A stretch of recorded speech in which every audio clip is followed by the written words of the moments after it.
Well then, I guess it's just you and me, Xun. Xun? All right, I'm out. Me, buddy. Finally. Finally. Finally a bit of peace and quiet God. in here.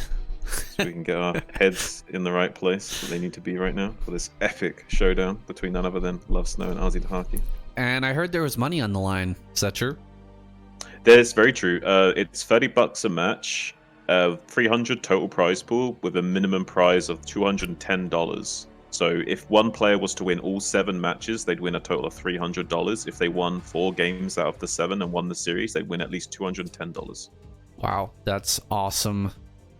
Thank Big you bucks. so much to whoever decided to support, to sponsor this show match. I hope we get to see more in the future. Actually, we have 2 more coming up soon. Gonna have Lovesnow versus Tasteless 2. Ooh, it's And gonna then be epic. in the future, Lovesnow versus Herbmon. That should be a fun one as well. Good old Yeah, that's a good TVZ. game. It looks like they're just about ready to start here. Wonder if they're gonna jump in the Discord and actually talk trash or not. I hope they do. It's always good to see people's mindset after they win or lose a game. Yeah.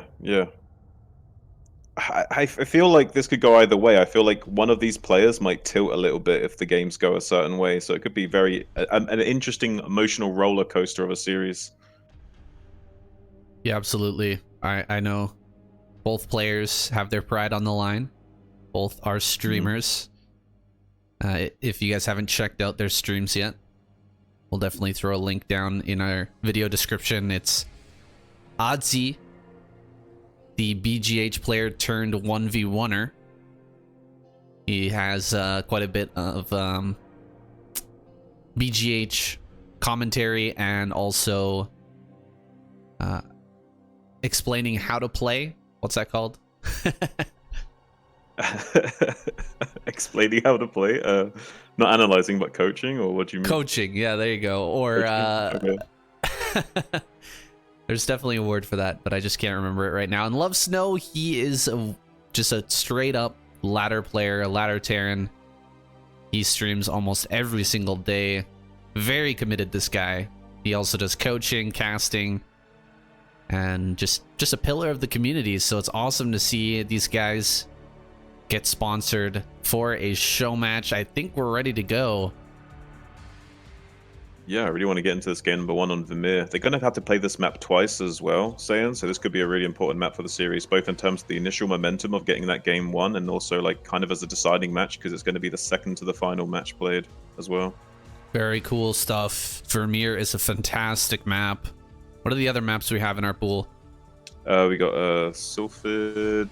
Let me check the order of the maps, actually. The final map is actually going to be BGH. They're going to play the match 7 on BGH, but Azhi's not allowed to play his main race on there as a kind of like way to balance it out a little bit.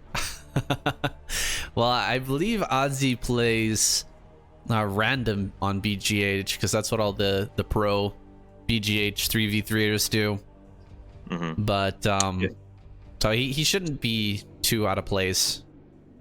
No. So the order of the maps is going to be match 1's going to be on Vermeer. Then we've got Polypoid, and then Fighting Spirit, then Eclipse, then Neo Sylphid, then the Vermeer again, and finally Big Game Hunters. So quite an interesting map pool.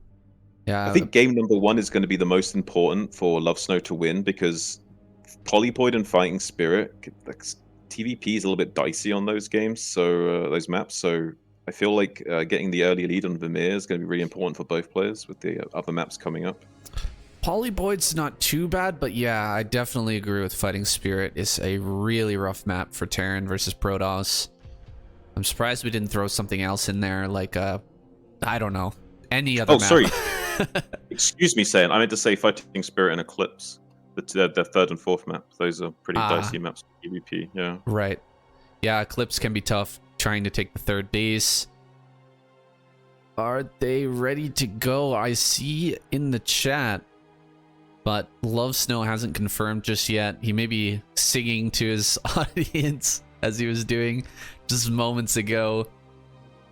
trying to get hyped up for the match. A little bit of background to these players. Lovesnow is a bit more carefree about the situation right now. He's feeling really hyped up and good, and he's been grinding out quite a lot of games and getting some coaching on the side. Whereas Azhi's actually been a little more on the anxious side because he's having a little hard time sleeping recently, a bit stressed out with working on the farm. So he's not in his best form right now. But this match is super important to him because if he does get the prize money, it would mean he could like buy a new microphone for his stream and stuff. And he's like actually could do with that money right now. So this is quite a bit of pressure on Azhi because I think he does really want the win, both in terms of his pride, but also as the actual prize money would be really beneficial to him right now. Right. He does live on a self-sufficient farm, so I don't think he has a huge amount of income coming in. He just lives basically off of what he makes at the farm, which is very, very cool. But you know, it doesn't really lead into a lot of monetary gains from that. But getting $200 or $300 would be fantastic for him. Yeah, and he does want to get more into streaming, so being able to invest a little bit more into some equipment to allow him to like take his streaming level to the next tier, like I think that'd be really beneficial for him. All right, so looks like we're gonna be ready shortly. Coming up, looking forward to this game number 1 on Vermeer. Both of these players probably feeling both nervous and excited at the same time, I would say. Yes, absolutely. You're saying that Lovesnow is more excited, more carefree, but I'm sure if he loses his game number 1, his attitude's going to change very quickly. Oh, yeah, 100%. Lovesnow's the kind of guy, he is a very emotional player. He's very mechanically gifted, but he is very emotional in the sense that if things are going his way, he feels like he's on top of the world. But as soon as like 1 or 2 things start to go wrong, it's like his whole world comes crashing down and he starts like becoming a pure like chaos demon. Yeah, and he is famous for throwing away games that seem to be won. They call him Love for nothing. We'll see if that comes to fruition here, if that history repeats itself. Here we go. Game number 1 about to start. Vermeer. This is a 7-game series between Lovesnow and Azhi Dahaki for $300. It'd be amazing if they press the start button right now. Lovesnow says, and here we go, ladies and gentlemen, the most legendary battle of the year! Gladiators fighting for the viewers' entertainment. They are, in fact, digital gladiators in this current arena. $300 on the line. Lovesnow says, let's go! Getting into game number 1 on Vermeer. Is Azhi Dahaki ready? I think he might be. Game starting in 3, 2, 1. I'm just getting some feedback from your fans. Do you mind turning my mic down for your stream? Sure. Would you like to do the instructions while I do that? Absolutely. Up here in the top left-hand corner, we've got Azhi Dahaki, the blue Protoss, BGH legend, and down in the bottom left-hand corner, it's none other than Lovesnow of the clan Nam, the teal Terran Terror. We do have vertical spawns here on Vermeer.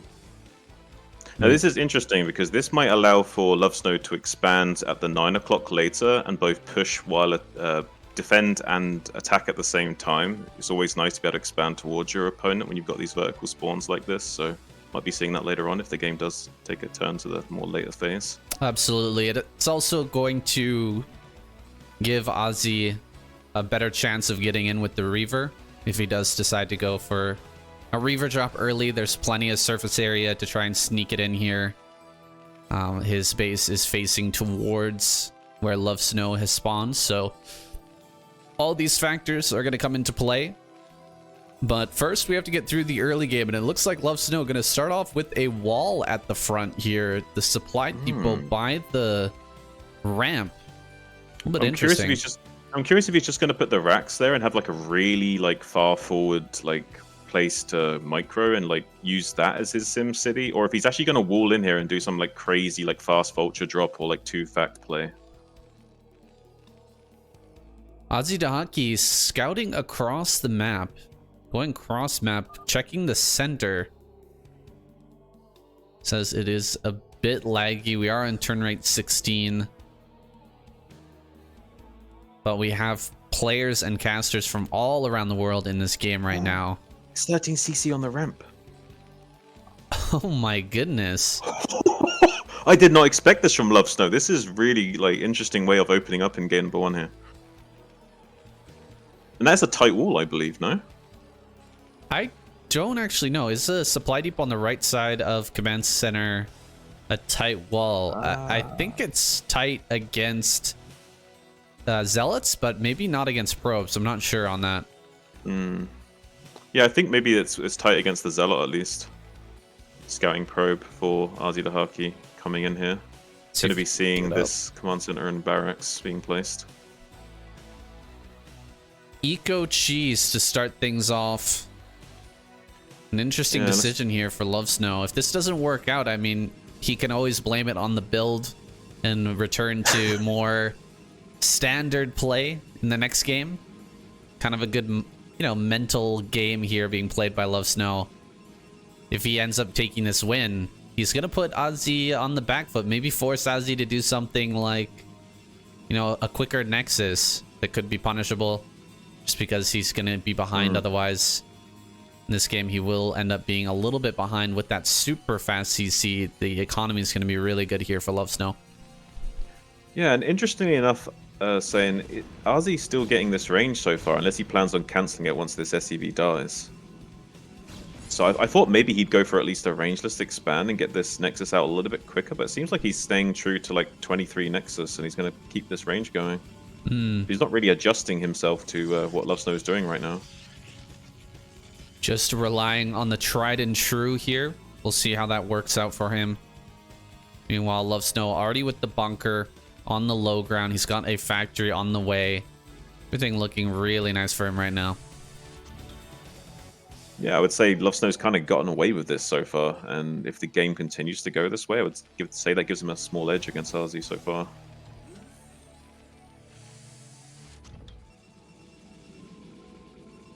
It's like scouting SCV of Lovesnow making its way to the northwest quadrant of the map now to get a second scout in and see what the tech choice, and also confirming this Nexus being placed. Very nice by Lovesnow. He's going to see everything in the main. Of course, it's just that Nexus, and he sees all three pylons. He knows exactly what's coming here. A third Nexus from Azhi. I like this. I think this is the right kind of response from Azhi, doing a super greedy third. He has to do something to adjust, right? Like, he can't just play the exact same way he normally plays. He'd just be too far behind. So I like this adjustment from Azhi. I think Lovesnow getting this really early engineering base kind of interesting. Maybe he's worried about like really fast Reaver or something. I don't understand why he would be. He just scouted the entire main base. I'm a little bit confused about this fast eBay after what he scouted. A Nexus and 3 pylons means there's nothing hidden on the map right now. He is going to come in and see this third Nexus. I hope he doesn't build any turrets. After scouting that, he'll know exactly what's coming here. First Vulture is out. That extra SCV slipped out. A bit unfortunate for Azhi, not noticing that that was running by. Just manages to slip out and get the full scout once again. The robo does go down. Looks like Azhi's going to be staying on 2 gateway production and then going into observers, and then will gradually add on gateways when he can. Whereas Lovesnow going into his big powerhouse of 5 factories. This is one thing Azhi's been struggling with, dealing with, is this like kind of powerhouse play where you just get 5 factories super early and just send a flood of units and a huge army of tanks at the Protoss really early on. So I'm wondering how Azhi's going to defend against this. Azhi needs quite a few more gateways here. He really needs to find out what's going on. That robo's pretty late. The observer's going to get in here well after these factories are finished and getting their first couple of rounds out. So he's not going to know for a little while here. Hopefully he does end up adding on a few more gates. Getting a shuttle out as well will really help to slow down this push. Zealot bombs are going to be key here because there's no way he's going to have Zealot speed before this attack comes. And the SCV scout confirmed that there's only 3 gateways right now just a moment ago. So he knows exactly where he's at in the game and probably feels quite confident about his position here. And he probably feels like he can just outmuscle the Protoss and do a very strong push timing here of these 5 factories. And so far, Lovesnow hitting his build pretty much perfectly, not missing any supply depots.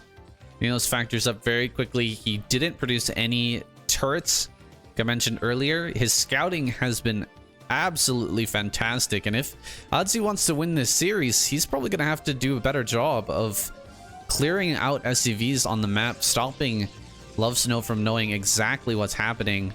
Otherwise, he's going to be in trouble in each game. Yeah, Lovesnow's doing a pretty good job of staying on top of his production right now. The depots have like stopped a few times where he's been like blocked for a few moments, but they're finishing shortly after, and his unit production has been almost 24/7. So he's doing a great job of squeezing out these units after taking this early economic lead. But he is committing almost exclusively to only army and economy. So if this attack were to fail and Azhi was slightly ahead on tech, Lovesnow could find a hard time transitioning from that. So this attack does have to work from Lovesnow, or at least do some damage. Yeah, ideally he would love to get into the natural, kill that, or force a GG, but he doesn't have an armory behind this. So if that doesn't happen, there's no upgrades rolling here. He's going to pull 2 SCVs. I'd like to see him pull more, because this is so important that this goes Lovesnow's way here. He needs to build turrets. He needs to really dedicate to this attack. Yeah, and Azhi's actually getting on top of the first tank already before any siege or mines were able to be set up. So great little pick off from Azhi there, taking out one of the 6 tanks. There's like 7 vultures here desperately trying to lay mines, but Azhi's shuffling back nicely and picking off the vultures one at a time. So whittling down this force of Lovesnow beautifully at the moment. Is trying to snipe off the other tank. Other mine gets off top and off on one of the goons. Luckily, managed to pull that goon forward slightly so it didn't splash on the other 2 dragoons. So he's done pretty well to minimize the damage so far, Saiyan. Here comes that shuttle. It's got 4 zealots inside. There's only 4 tanks here, and so many dragoons are still left over. I think this attack is about to be shut down.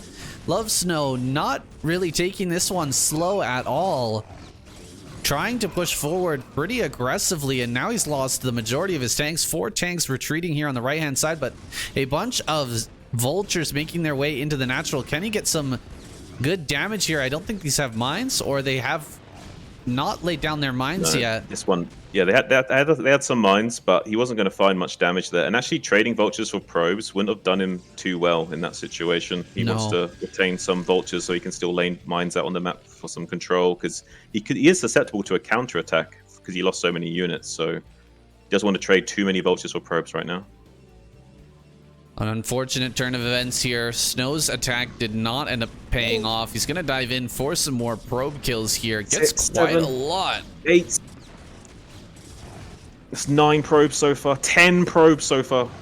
Ooh. That's quite heavy damage, but he did trade a lot of vultures. So if Azhi wants to go now, this might be the time to kind of try and at least minesweep the map and push Lovesnow back. There is already 5 siege tanks ready.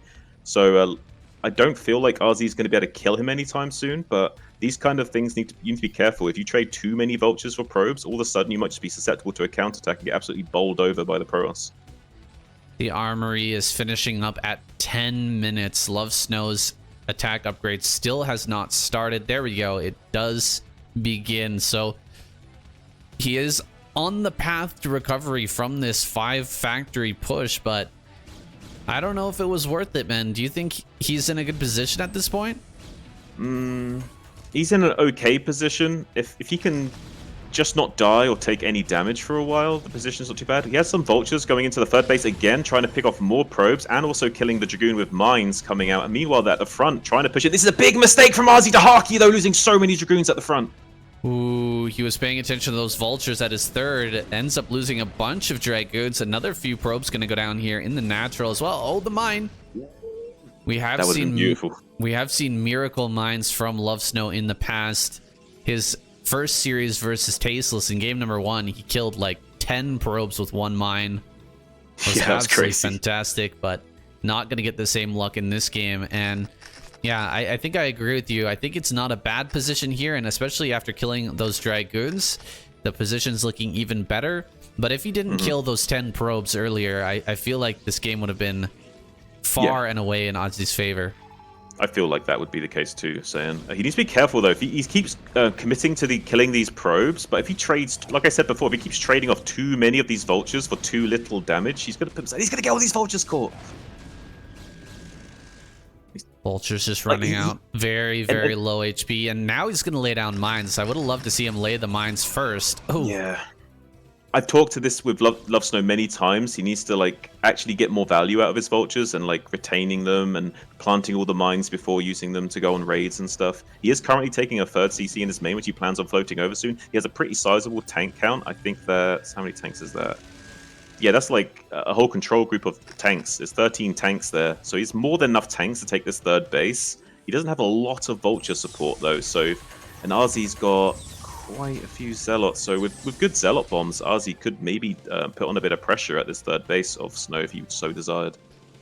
Azhi just lost his one observer on this side of the map, so he's not going to be able to see exactly what's going on here for a little while. That third base is going to come down. A wall is being constructed here for Lovesnow, and the SCVs, excuse me, are going to be transferred here to the third base about the same time as Azhi's fourth is finishing up. So fairly even on the economy so far. I actually feel like Azhi's fourth is a little bit late, and he hasn't saturated it yet. Where are these probes? He needs to send them over. There's not actually that many in the main. Yeah. Okay, actually, they're being transferred right now. Didn't see that. Yeah, Lovesnow actually sees them with the scan, so he's got 3 vultures actually going into position to hunt down these probes that are currently transitioning. Azhi not currently escorting them as well, so these 3 vultures might do a lot of damage. 4 vultures, in fact. Oh, this is so good by Lovesnow. That scan was perfectly timed. He's going to capitalize brilliantly here, getting one more kill. No. Not quite targeting the same probe there for the second shot. Lovesnow's star sense was on point there, getting that scan right on the probe transfer as it was coming down the ramp. Absolutely. Now only 6 probes making their way over to the fourth base. Substantially less than what was on this way before. We do have a couple of cannons here at the force, so can't really do any tricks like trying to hop over that wall with a mine or anything like that. And Azhi is on the way towards this third base. Can he actually break through here? There's only 1 turret, so zealot bombs could be highly effective.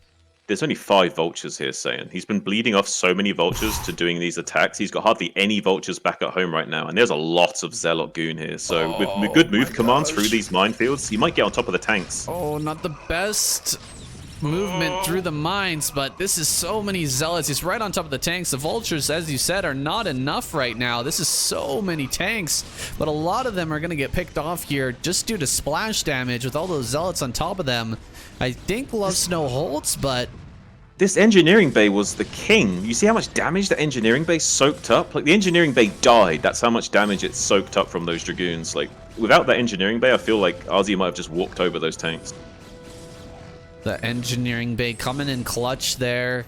4 tanks gonna move forward and pick off these remaining zealots, but killing quite a few SCVs in the process with that splash damage. I think Lovesnow has done it. He's held on, but another round of zealots coming down here. He needs more vultures. There we go. Another round of vultures pops out. I think with these extra vultures, he really should unsiege right now. Oh boy, that mine.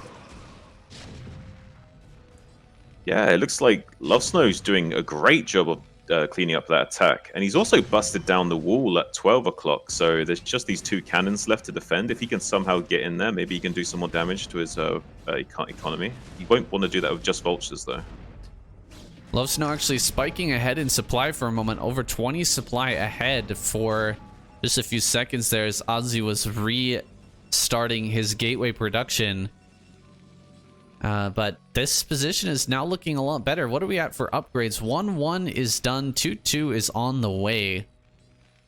So eventually we are going to get into that 2-2 army, that very, very strong, difficult to defeat Terran mech. But I think we're going to need a 4th base here for Lovesnow. We're already at 16 minutes in. The main is starting to mine out. Yeah, he's not started a command center. It's actually a bit of an oversight. He needs to start that command center like now. His mineral smoothing's not been that great as well, so the main and natural are going to mine out like even faster than usual, and the main is already almost mined out.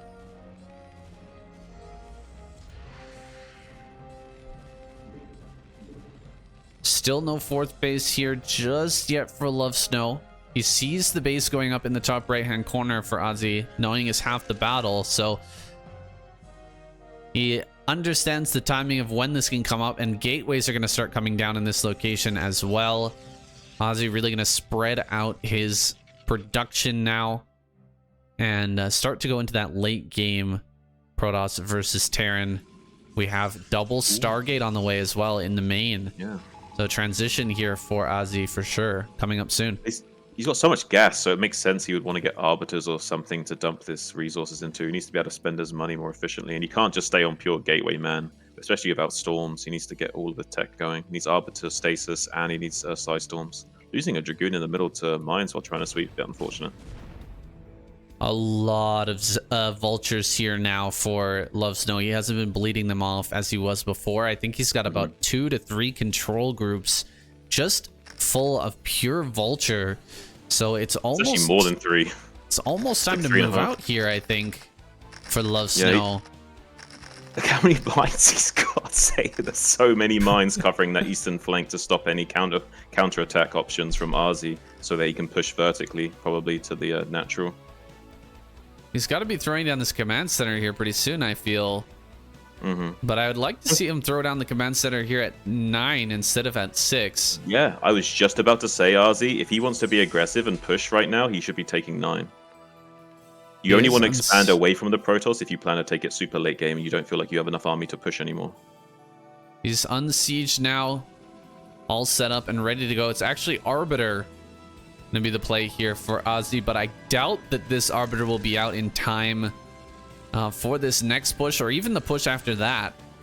As Lovesnow is coming across the map right here, right now. There are some Templar. We'll have to watch how the storms land because there are so many vultures here. Oh, wow. Huge Terran army rolling up through the northern threshold, and there's only like 5 storms currently available. If he could buy a little bit more time, one Templar gets sniped off by Lovesnow's vultures. Great little pick off from him there. There is also a science vessel. One side storm does go down on the vultures, but there's just an absolute sea of siege tanks behind them, and I don't know if Azhi's going to be able to mop these up. Beautiful storms coming in finally, but I think it's too little too late. These TIE Templars going to be picked up before they can even finish storming, and most of those tanks actually went unscathed.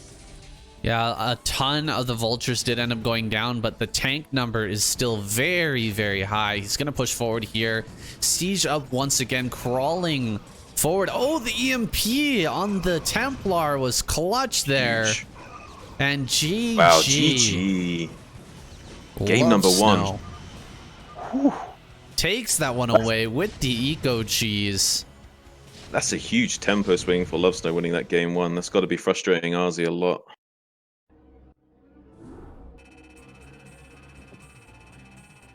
Wow. We'll see how that loss affects Azhi's play in the future. Is he going to try and put on some early pressure in the next game? Going to force Lovesnow to not play quite so greedy. Is Lovesnow going to switch it up into more standard play, or will he continue with the eco cheese? We'll see. I definitely think Lovesnow will switch it up. Azhi may not switch it up initially, but I feel like eventually, either by game 3 or 4, we're going to see at least 1 or 2 games out of Azhi that are a lot more different from the typical like 23 Nexus style. Right. I mean, right now 12 Nexus is so powerful. I assume we're going to see that at least one time in this series. Would have been really strong here against what Lovesnow did, but it is what it is. We're going into game number 2. Spawning in the bottom left as the blue Protoss, none other than Azhi Dahaki, currently 1 game down. Having a little bit of a hard time dealing with that very cheeky eco cheese of Lovesnow building that 13cc on the high ground, who is currently spawning in the top left as the magenta Terran. Really like that color on all 3 races. It doesn't look quite as good as on Protoss, but on Terran and Zerg, magenta looks absolutely stylish, I'll tell you. So for this game, I kind of feel like one of these 2 players is going to do something a little bit more different. It's possible that Lovesnow may even play a really standard game now. He may not even go for the eco cheese this game. Whereas I feel like Azhi will either go for a very similar 23 Nexus style, and want to mix things up in the third game rather than on this map, because on the next map we've got Fighting Spirit, which has a way longer rush distance. It does look like way shorter rush distance, sorry, on Fighting Spirit.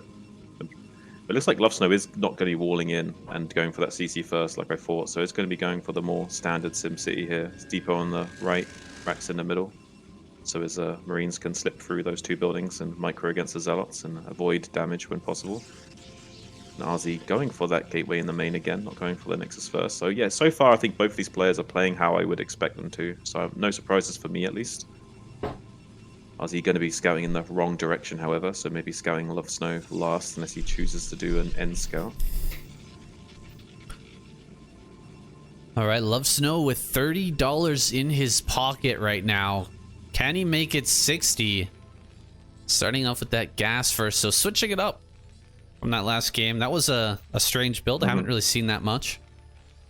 Yeah, I like that way of playing. It's a very safe way of playing 14cc because you are making it on the ramp. It is part of your wall. It kind of negates some of the deficits if they do kind of like an aggressive build like Zealot Goon or something and put on some pressure. Kind of gives you some ability to hold off on that. So yeah, I don't mind that from Snow. But so far, both players playing how I would expect them to. I expected Snow to do a much more like standard opening here, at least as far as not walling in is concerned, and I expected Azhi to do the gateway in main on this map, but we might see a deviation in the next map, Fighting Spirit, with the shorter rush distances. Unfortunately here, Azhi clicked the gas, it looks like, but missed with the probe. Oh no, yeah, look at this probe here, Saiyan. Oh no, he's found it. He's found it. All right. Okay, that's not too bad. He missed about 30 seconds of mining with one probe, which it does put you back quite a bit, probably about 50 gas. But glad that he fixed that there because it really sucks to mess up your build because of just one single misclick like that. Oh yes, Saiyan. I mean, he basically missed out on like 50 gas, so it's a pretty big deal. Lovesnow has pulled off gas himself, so isn't going to be going for that double factory style or early starport play. And the probe scout of Azhi going to be confirming that and seeing everything. So very standard game so far. He could still do it, but he needs to get rid of this probe first. Yeah, you're right. He could still throw down the second factory just as this probe dies, but he would not have. You wouldn't be able to do like a 3-tank push kind of 2-fact. You wouldn't have enough gas for it. Right.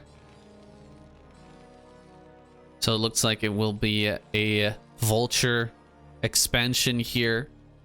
First Goon is on the way across the map, but 3 Marines and a Vulture will push this back easily.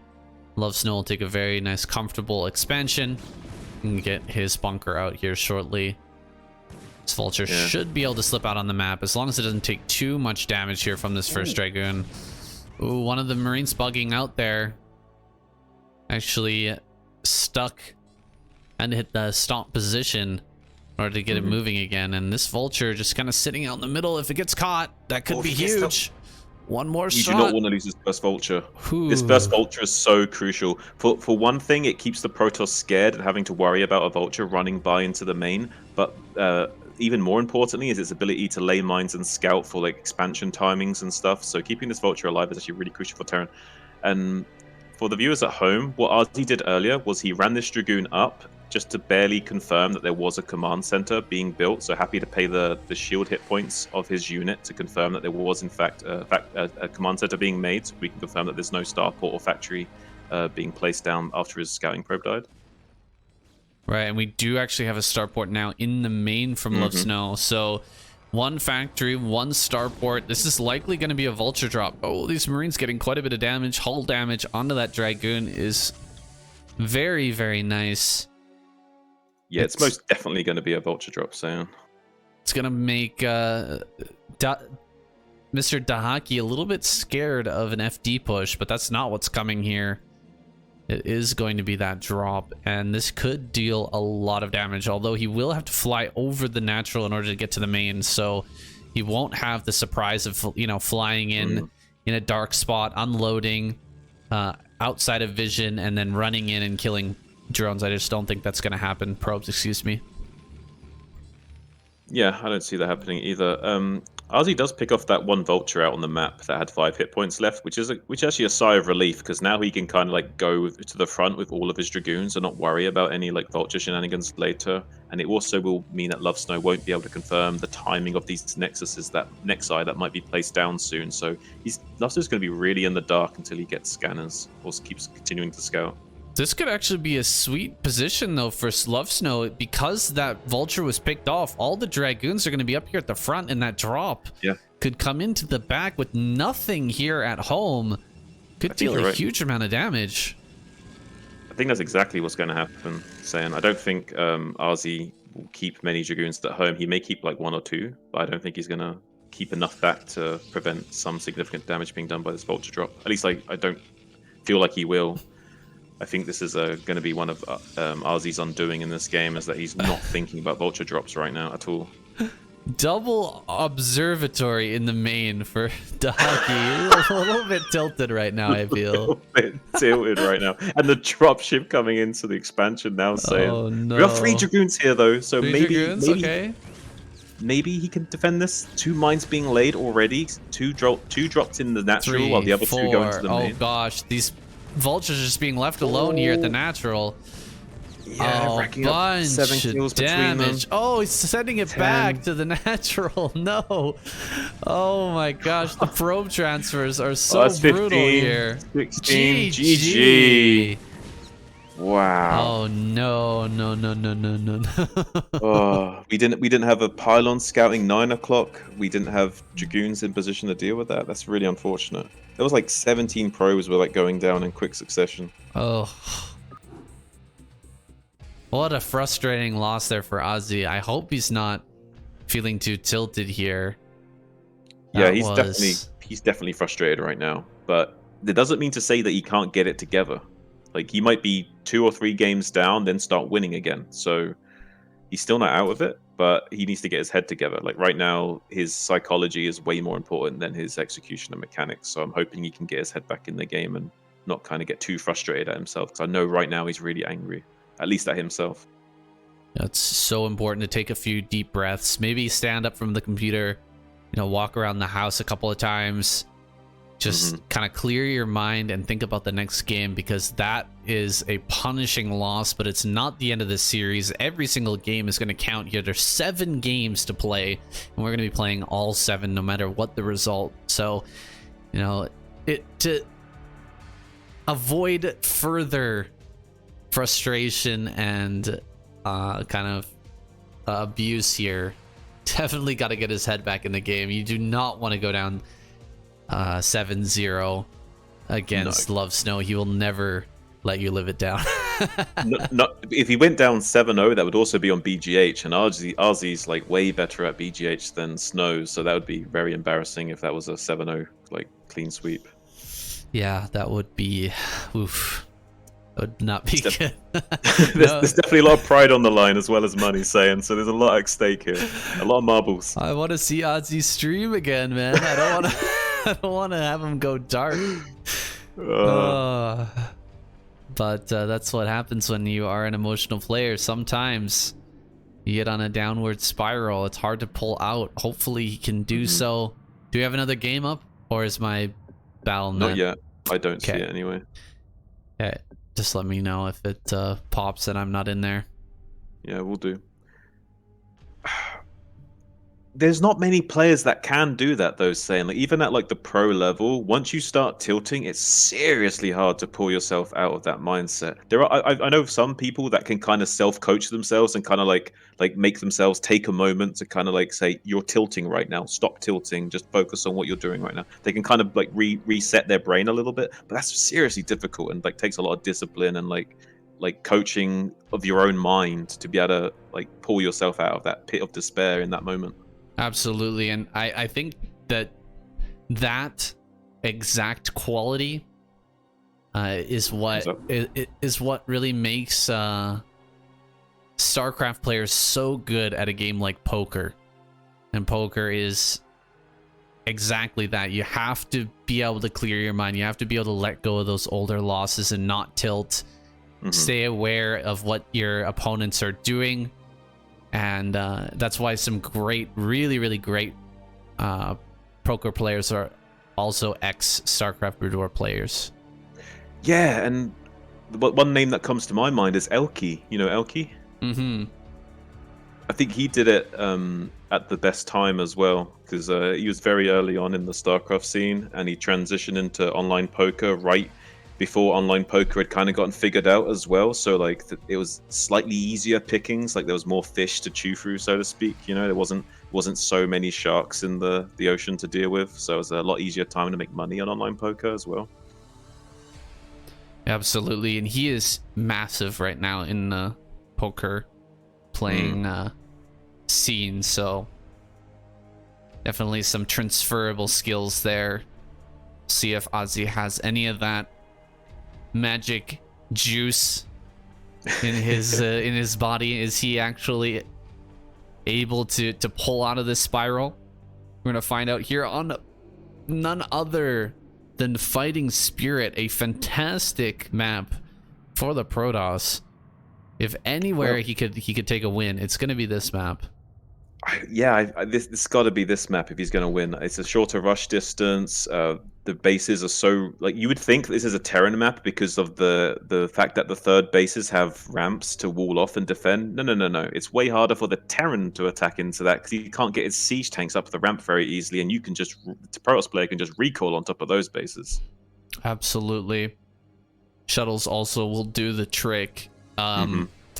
This is notoriously hard to take that third. Also, the area between your natural and your third is not buildable for the most part. I think there's like 1 or 2 places you can put a turret.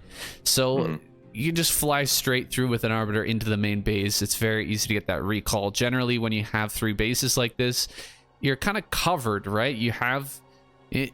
You know, the 3 bases, the natural and the third are kind of around your main, so it helps you to defend against Arbiter.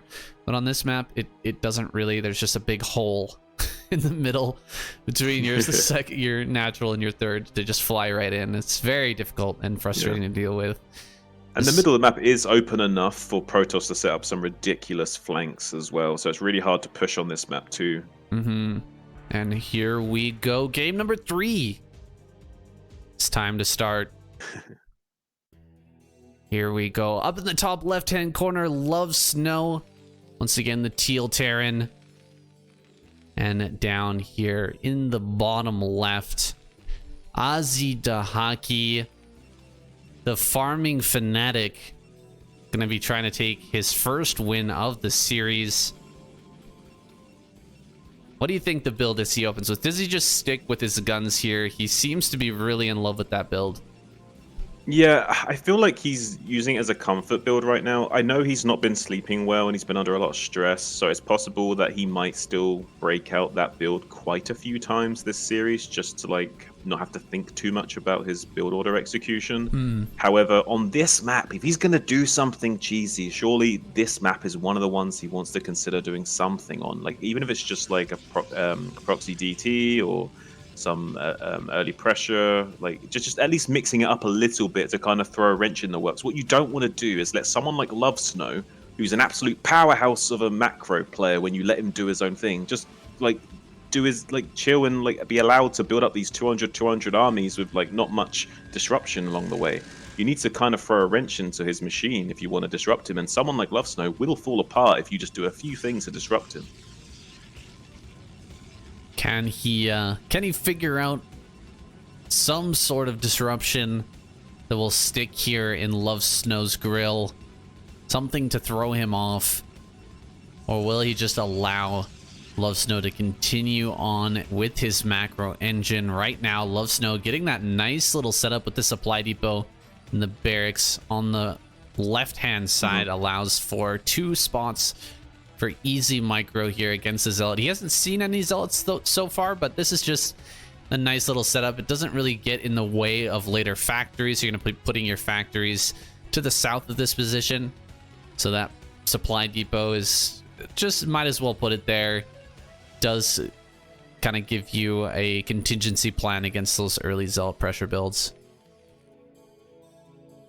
Yeah, well, what do you think, Saiyan, about this match? Do you feel like we're going to see something a little bit cheesy from Azhi, or do you think we're still going to see that 23 Nexus? I think we're going to see 23 Nexus, and Ozzy's gonna play around this third base. It's not the best position here. If Ozzy was in top right, it would be like just no brainer. Just deny the third base and put an arc outside of his natural. If he ever tries to move out, you destroy his army. If he ever tries to take a third base, you just drop on that, use Reavers or whatever and crush him. I think maybe Ozzy should go for a Reaver play this game. I don't know if he's going to, but he hasn't thrown down, he hasn't started the, okay, there's the range. I thought he was going to skip range and go for an earlier Robo there, but he doesn't end up doing that. Yeah, Ozzy tried to get a little bit of probe micro on this SCV building. If he was really on top of it, it's possible he could have forced him to send 3 SCVs, 1 to repair, 1 to chase, and 1 to build, but wasn't on top of his micro enough to force Lovesnow to take another SCV off the mineral line. Marine now clearing that scout probe out of the main base while his SCV runs away from the Dragoon to try and buy as much time on checking for that range being cancelled, or at least making it so that if he was to cancel it, the timing of his tech choice would be slowed down as a result of being delayed from cancelling and mind gaming it so long. Yeah, it's a very important move there. Just keep on confirming that the range is indeed coming. And again, oh, Exit says Xun is muted. Are you actually muted right now? Can you hear me, guys? I can hear you, but I don't know if they can. Oh, I might have not unmuted properly on stream when I muted earlier. My bad, guys. Okay, now we can hear, he says.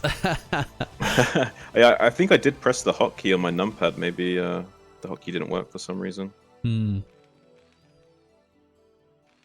Right, Dragoon taking a bit of hull damage here, but he did confirm the CC. He's going to run up It's one not more finished time. right now, so he can actually get on top of these Marines, Saiyan. He can get on top of these Marines and get past. He can kill these SCVs building. This SCV's not even building the command center. He forgot to click that. No. Oh no. Tons of Lovesnow. SCVs being pulled here. Oh, nice drill from Lovesnow. Gonna box in one of these. Oh, he slips out to the left. Can he get round to the back of the Minerals and block off this Dragoon? Looks like he is able to do so. So far, Azhi not able to target down the SCVs quick enough, and he does box in the Dragoon left. It goes down. The other Dragoon is actually the low HP one as well, so he won't have to find too much hassle dealing with this other Dragoon, and is also spam repairing this SCV, desperately trying to save it from building the command center, and get into the bunker for safety, but does manage to take out the SCV. Lovesnow's taken quite a lot of damage. Azhi behind this could be taking another expansion or going into a bit more aggression if he wants to. He has kind of like slowed down the engine of Lovesnow a lot by doing this. A lot of SCVs did come off the line, and pause.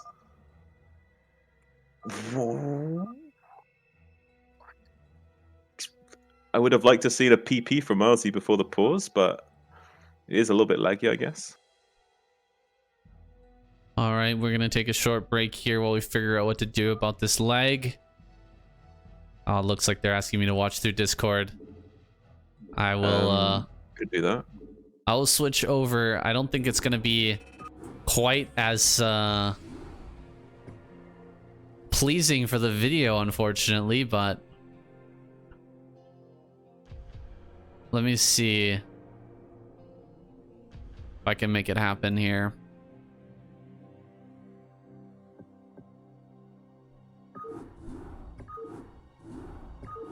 The stream is up on Discord if that would help you out, Saiyan.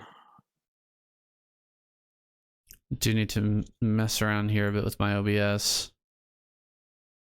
Take your time. Lovesnow throwing down his second factory right now. Did lose quite a few SCVs, but is even on supply. Maybe Azhi slipped a little bit on his own macro while focusing on controlling those Dragoons so much. So currently only slightly ahead of Lovesnow in supply. And no probe trying to take a third base right now. So maybe Azhi going to be going for a lot more aggression here off 2 base. We have the third gateway being made.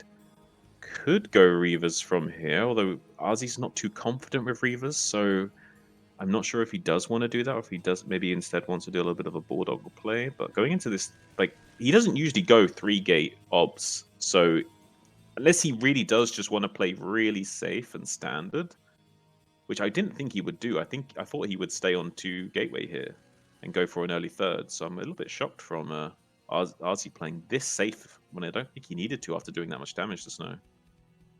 Unless I guess he's maybe predicting that Snow will do some kind of aggressive timing after taking that early damage, and he's kind of preparing himself for that to be able to deflect any kind of like 8-7 minute push out from Snow that might be coming up soon.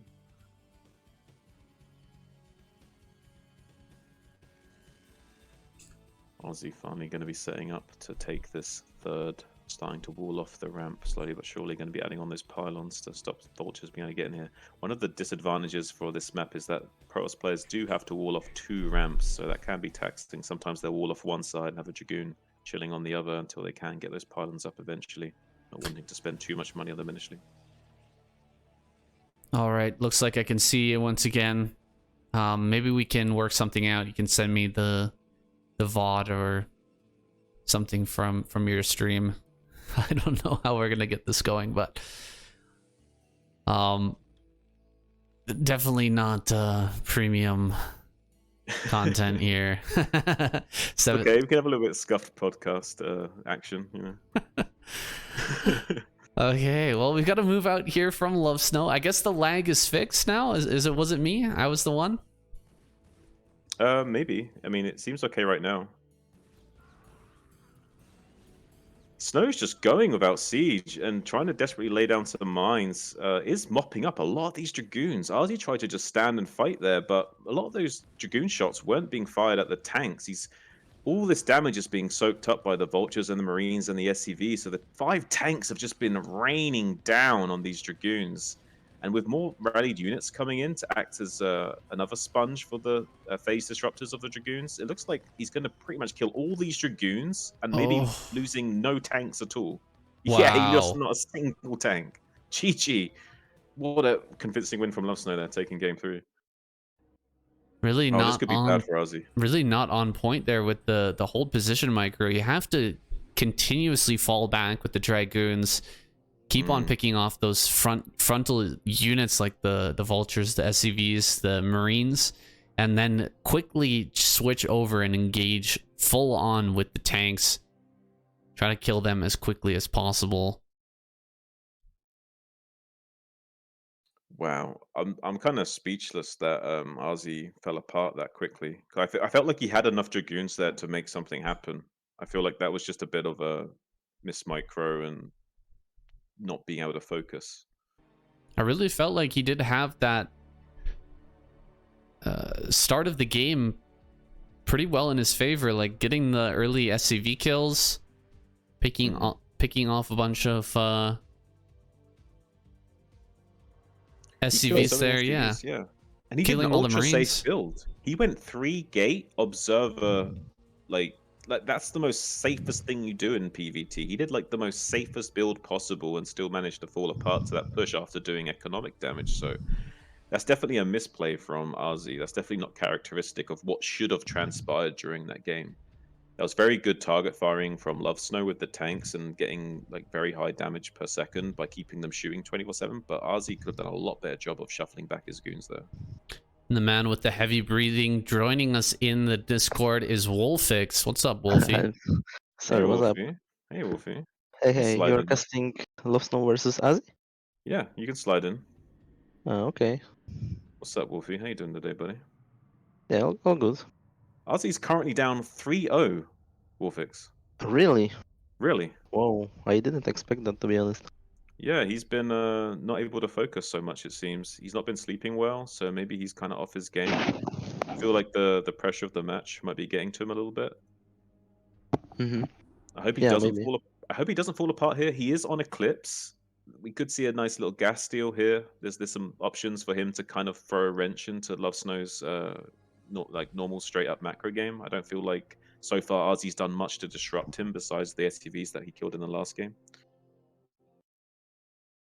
So, are the games even or they're stomps? Well, some of the games seemed like they were even, but turned into stomps when I don't think they should have been. Like either through like miss micro or like not having units in position to deal with ultra drop or something. Game 1 seemed like the most even. Yeah, game 1 was pretty even. But Lovesnow did go for that greedy 13cc on the ramp, so it was kind of weird that the game that was the most even was the game that Lovesnow had the biggest economic lead. So I feel like Azhi Dahaki's kind of mind gaming himself a little bit psychologically. Putting maybe a bit too much pressure on himself and struggling to relax and like let himself just play and relax. Yeah. Is this his first big show match? I don't believe so. I don't think so. Hmm. It's certainly a lot of money though, right? Like this much money on the line, like that's enough to make anyone's heart flutter a bit, especially if you need the money. Absolutely. Yeah. Azhi seems quite upset. I'm watching his stream also, so I'm sure he's quite yeah, crushed. he's tilted.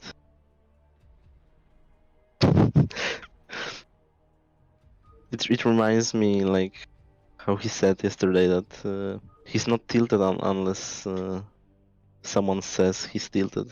Then he's tilted.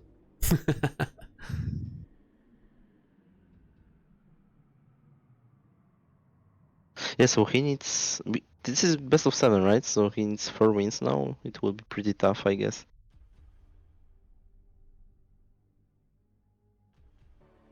All right, looks like both players are going to be ready. Be going into the next game, number 4 on Eclipse. So whoever wins this match, if Lovesnow takes this game right now, that's it. He wins the overall thing. However, we will continue to play all 7 games. So I'm hoping Azhi can claw his way back in the series, but spawning in the top right as the teal Terran, none other than your boy Nom Lovesnow, currently 3-0 up in the series, showing some rather stellar execution and pure confidence. Can he go all the way and make it a 4-0? And his opponent in the bottom left as the blue Protoss, none other than Azhi Dahaki, a little bit tilted out of his mind right now, a little bit stressed, a little bit tired, feeling the pressure. He almost probably wants to just get this game over with, and he's kind of lost sight of winning the series right now. It's still possible for him to win this game, but right now he's probably not even thinking about winning the series. He's probably just thinking about getting the game over with because he's probably not in a comfortable state of mind. And usually humans kind of want to walk away from discomfort. So right now Azhi probably feels like he wants to get this game over with. So that could make him make a few mistakes in this game, but I'm hoping not. I'm hoping he can claw a victory here and kind of see some hope, the light at the end of the tunnel. $90 in the pocket. Lovesnow's gonna have a big smile on his face right now on stream. Conversely, Azhi, a little bit nervous, shifting in his chair right now. We'll see if he can pull it together and make a comeback happen. No probe sent out on the map just yet, so not taking advantage of this map, and that you can always steal the gas here pretty much 100%, and it's pretty well always worth it as well. That's another sign of maybe Azhi just not thinking clearly here. I'm a little bit concerned that he's just going to do another 23 Nexus and keep it simple.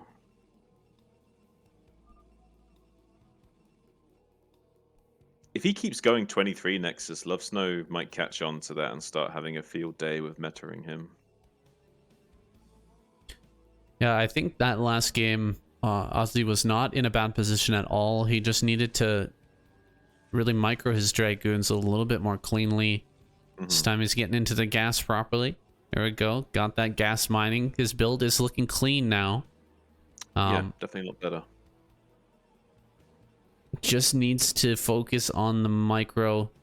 We are on turn rate 16 low, and it appears that there's no lag, so you shouldn't have anything to complain about here as he starts his cybernetics core. It is looking like the exact same build he's been going for every single game. Yeah, it does, and Lovesnow getting this very standard and strong SimCity. Building the supply depot on the top allows you to get your SCVs a little bit closer to the mineral patches for some optimization. And with the gap here and another depot here, you got 2 holes to micro in and out of. Very safe against early zealot pressure. And the eBay block. Yeah. Actually, I don't get why Azhi sent this probe, to be honest, and also why Snow eBay blocked to such early timing. Getting in the head of your opponent. That's the reason. It's, Yeah, it's also possible this second SCV could, if he wanted to, if this Dragoon gets distracted and just shoots this, and then the SCV comes in and starts building it while the Goon's shooting the engineering bay, that can also happen. Yeah, I don't necessarily think this is the greatest engineering bay block because it will die around about the time he wants to build the Nexus. Like, as we can see, he's got 450 minerals, 23 supply, and the Nexus goes down, so only really slowing him by like maybe a few seconds. The advantage for the Snow is that he didn't have to go bunker before the CC, but on the other hand, he had to spend on the eBay, so it wasn't even earlier. So he's he's one Marine down here because of that. Purchasing that earlier eBay. He should have 3 Marines right now to fend off the Dragoon, but he doesn't. The bunker won't be on time. He will lose 1 Marine. He will lose at least 1 Marine here, I think. Oh, he does pull it back and he is running away with his Goon. That's interesting. Azhi does confirm that there's a command center at least, so that's something. But yeah, not really getting the best value for the shield HP of the Dragoon. Maybe could have picked up at least 1 Marine there, some better starter step micro. Starport going down at the sort of 9 o'clock position here, so going to be seeing really aggressive Vulture drop play coming out of Lovesnow by the seams of it.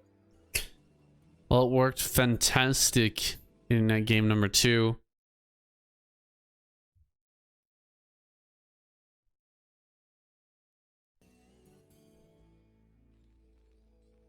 We good? We back to the game? Sorry. Yeah, that's the disadvantage of the Discord stream. Scuff streamer here with having to tab out to check who followed me because I haven't got second monitor and I have to play in full screen, so I can't use an overlay. I have to do windowed full screen for the overlay to work, so yeah, it's a bit frustrating at the moment. It will be fixed soon though, guys, I'm sorry. So you weren't here, Wolfie, but... Huh? Sorry? You weren't here, Wolfie, but a fantastic drop game down from Lovesnow in game number 2. He got so many kills that Azhi just left the game immediately. Okay. And we may end up seeing a repeat here because he kills the Vulture, and if Azhi sends all his Dragoons across the map again, he's not going to have any defense at home, and this could get a huge amount of damage. No, he's keeping his Dragoons back at home this time. Hopefully he puts some in the main base as well as this natural pylon wall going to come up here, and that will enable some of these Dragoons to move into other positions. But so far, nothing here in the main. Everything out in the front, and this could get a lot of damage. Yeah, there's nothing at 9 o'clock to check. Interesting that he's not actually covering his main.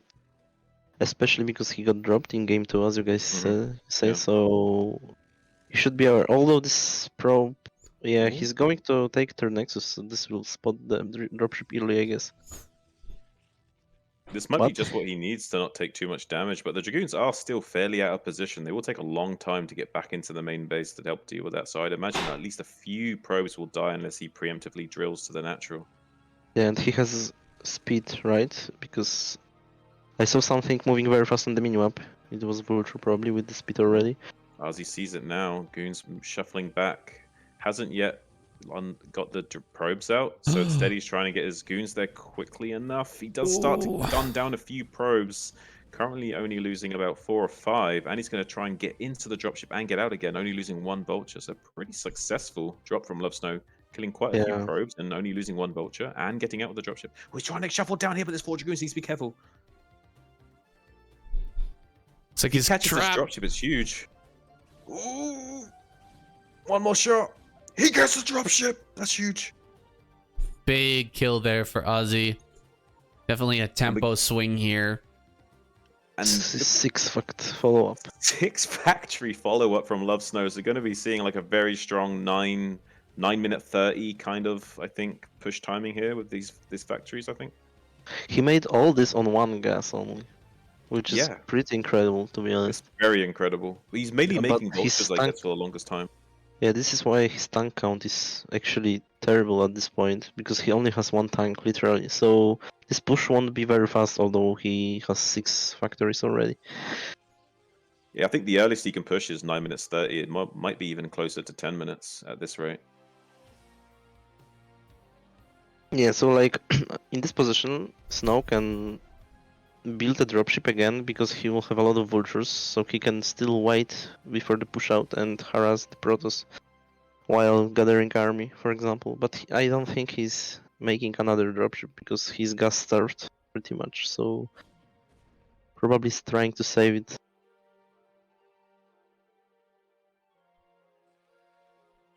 The production is starting up here for Lovesnow. Those 6 facts are going to pop into producing here in just a few moments. And there it is, 2 machine shops. He's going to be using all the gas for it. Is dropship in production? Does he have a drop? Let's see. No drop. He is moving around that side though, and we do not have an armory. Can we get a confirmation of that? I don't think there's even a single armory. Man. Where is our pylon wall?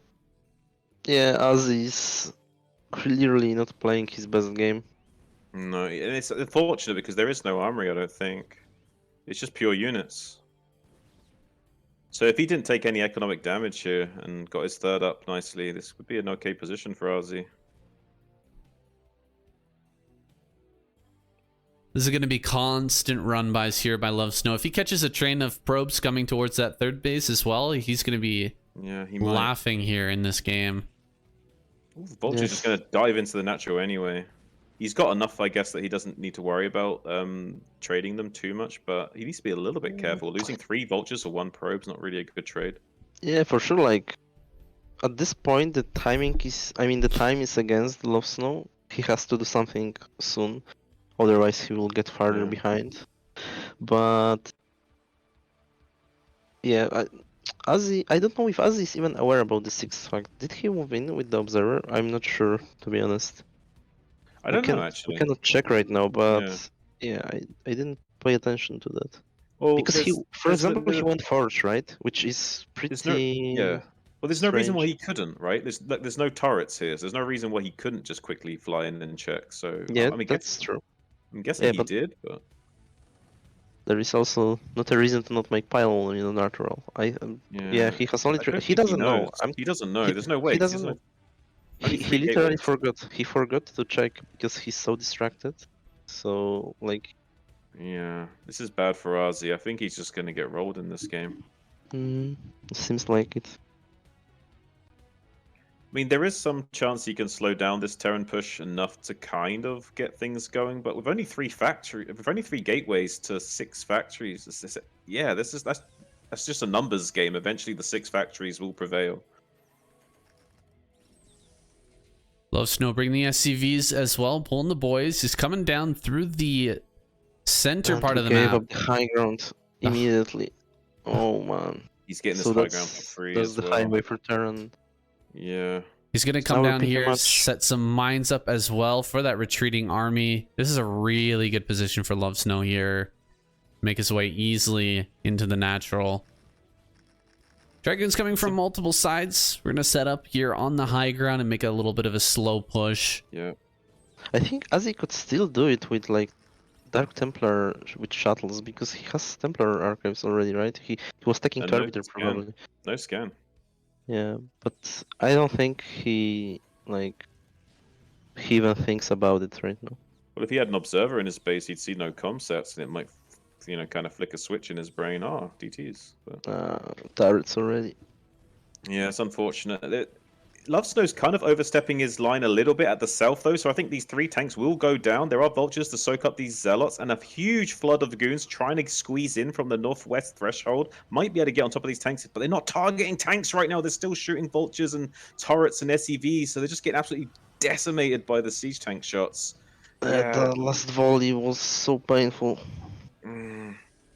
He's just losing too much right now. There's going to be a lot of blue blood here. Yep. Unfortunately, I think Azhi has 2k mineral. Yeah, he has a lot of money in the bank, and he just can't spend it. He's only just now got his gateway productions going, but it's too little, too late. Well, to be honest, it's still holdable, I think. But yeah, I mean, you have to play really precisely as Protoss there. He actually might be able to bleed off some of these tanks with this shuttle. Oh, the mine connections are insane. He got this. Yes, even though this looked very good for Terran, I think. Lovesnow was too aggressive though. He like really pushed his tanks down far forward. Like I feel like he was way too aggressive. He should have like been a lot more passive with his contain and waited for reinforcements. Yeah, he was a little bit too slow at the beginning and then a little bit too fast after he killed the goons. Because like I said, the time was working against him at some point because Azhi took this third base and we were waiting with our low tank count with 6 factories. We couldn't do anything and we donated some vultures and so on. So Protoss had time to actually kick his macro in. So now I don't know what the tech of the Protoss is. Only the Citadel, or we have Templar Archives maybe? We have 2 Citadels actually, so yeah. We have no That's tech, it. which is problematic, No but tech. I think we could technically break the third base of Terran right now. I'm sure we could. It's a matter of Wait, there's no whether Azhi tanks. will realize There's like that. one, yeah, like there's no tanks. He has 4 Yeah, we machine have shops, so 4 machine shops. he's gonna be building a lot of tanks. But right now he has no tanks. Yeah, Terran has fucking 2k gas, which rarely happens. And you could see these vultures as actually an act of desperation from Lovesnow, wanting to keep Azhi back on that side of the map while he tries to rebuild this tank count. Because if Azhi was able to get out on the map and put some pressure on right now, like you say, probably could do a lot of damage and probably bust his third. I didn't realize his tank count was so low. I thought he was making a lot of tanks behind that push. I mean, I don't know. Azhi lacks this instinct to constantly check the Terran's army, like position, count, and so on. Because he won the engagement, he should be on the in the mindset that now he can counter something. But he's actually not doing anything with this advantage. And in a moment, Terran can consolidate, and there will be no opportunity anymore to do anything about this third. And then the game will probably drag to very long timers after that. Well, Azhi is moving out right now. I mean, his window is slipping away, but moving out right now might just barely be quick enough to do something here. Yeah, like Oh. Terran is okay if he was set up right now, but his tanks are not Oh, properly he's set gonna up. get on top of these tanks. I think. I think he's gonna crush Lovesnow here. I think Mm, Azhi's doing it. Wolfix. yeah, he may be. Yep, I think so. Yep.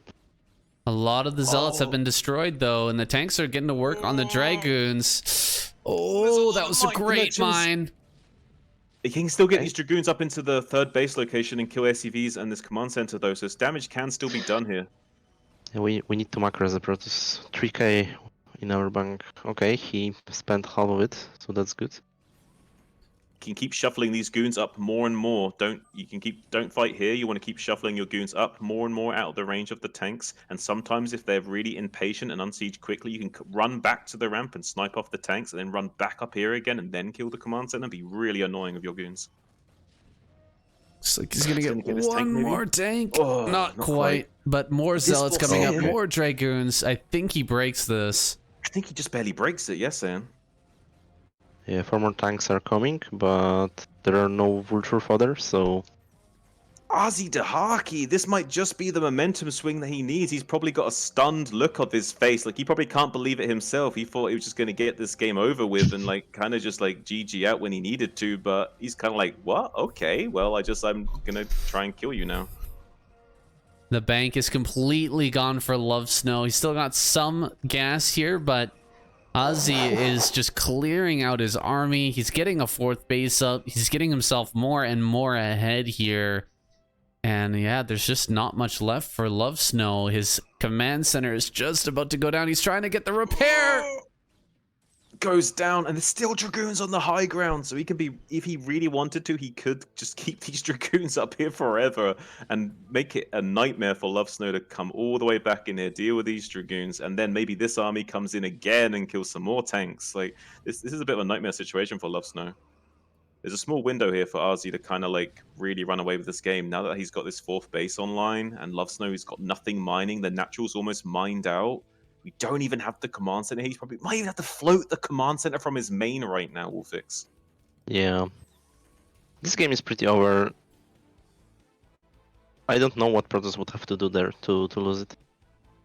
One thing I'm seeing in Azhi that is he's so like focused on constantly reinforcing army that he's not finding the time to to make Spend more his money, gateways. tech. Yeah, more gateways, tech, He's actually spending stargates. his money. He and has rock. literally 4 units queued in every gateway right now, but he Yeah, has he's no just in kill gateways. mode. But it might be enough, even though he's just putting the pedal all the way down and he's not even thinking about anything else. This might just barely be enough. Mine's desperately being laid by the Dragoons, but he is killing tanks slowly but surely.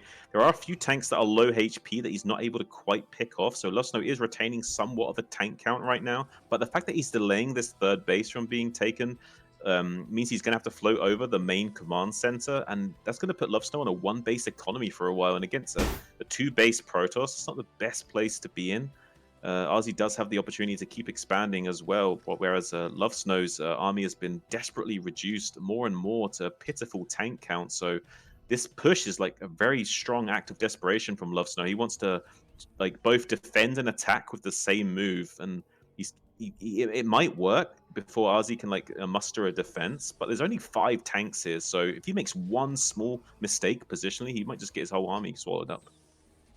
And what are we at with the upgrades here for Terran? 2-1 and 1. Okay. So he did manage to get that +2 attack at least. That still makes his army...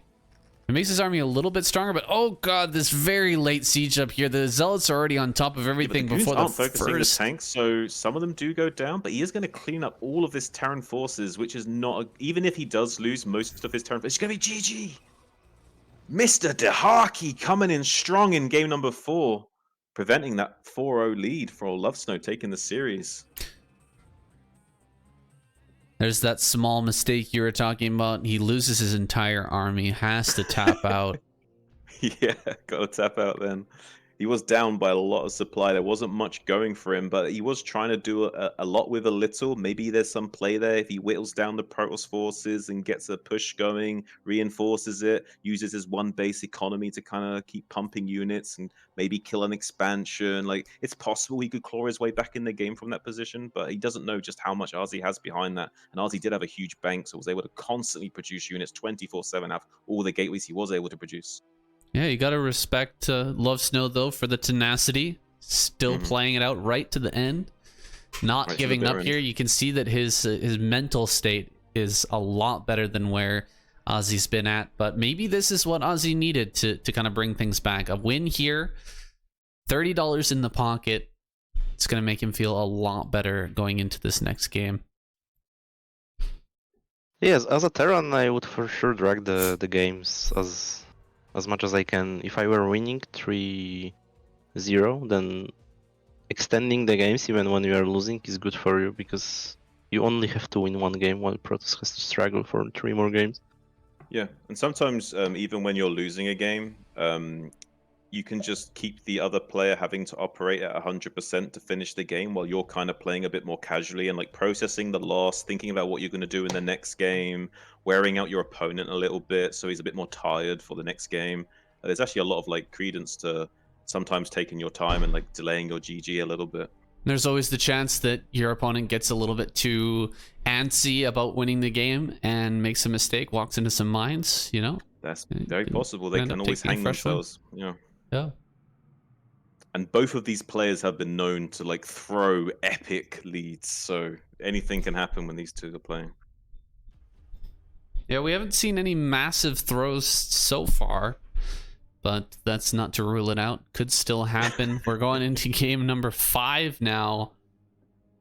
We're still not settled on who's going to win this series, but Lovesnow only needs one more game to take home that cash prize. What was it? $90 for the win. He's already got $90 in the pocket. But Azhi's actually picked up a win, so he's got some money as well. He won't be going home empty-handed today, but I'm sure he's looking for some more. Yes, $30 a win, and if you win the series, as in 4 wins out of the 7-game series, then you get a bonus pot of $90. So at the bare minimum, you can walk away with $210, but if you win all 7 games, you can walk away with a whopping $300. That's a lot of Greenwich. Sylphid. So I'm predicting 10-10-10 into strong FD from Lovesnow. You think? Mm-hmm. I think that's possible. I think 2 factory is also a possibility here.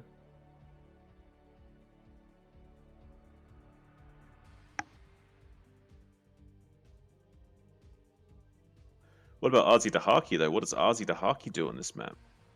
I think he will go full standard like he did. Yeah, just Like- 23 Nexus, nothing crazy. Yeah, yeah, I think. But I think you might be right.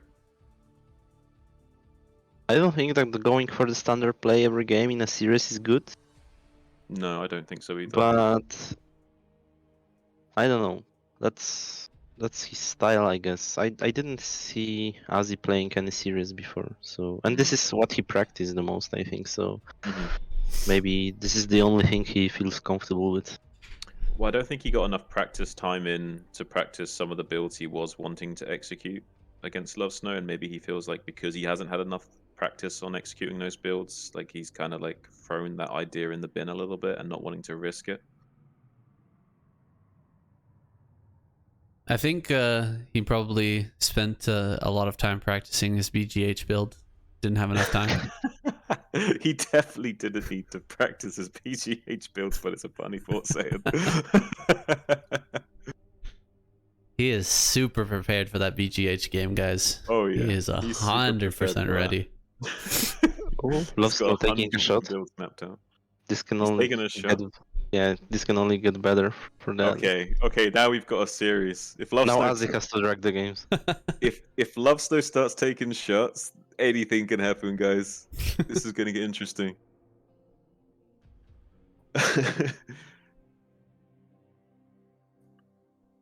Alright, Lovesnow's just picked Terran now. We might be going into this game shortly.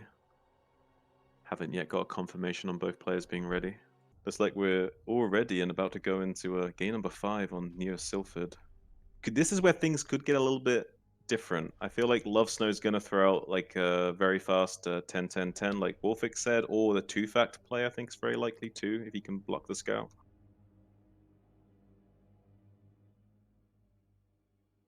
I liked Ozzy's handling of the dropship in that last game. It just goes to show you how much better he could have played in that game number 2 had he just had a pylon on the left side of the map. Something to spot that out, but he cleaned up that aspect of his game. He's all ready now for game number 5. Let's get it started. Lovesnow doing a pre-countdown countdown before actually starting the game and getting the actual countdown. Game number 5 we have here spawning in the bottom left corner of Neo Silphid, the blue Protoss Azhi Dahaki, narrowly avoiding a messed up split there, thankfully for him, and his opponent in the bottom right losing the last game finally. Now on the losing streak himself, and it's kind of the tables have turned. The worm has turned. Lovesnow, the teal Terran in the bottom right. Can he devastate Azhi in these future games, or will he now be on the back foot and Azhi going to be going on a few win streaks here? Yeah, I wonder whether Snow is already afraid about the reverse sweep.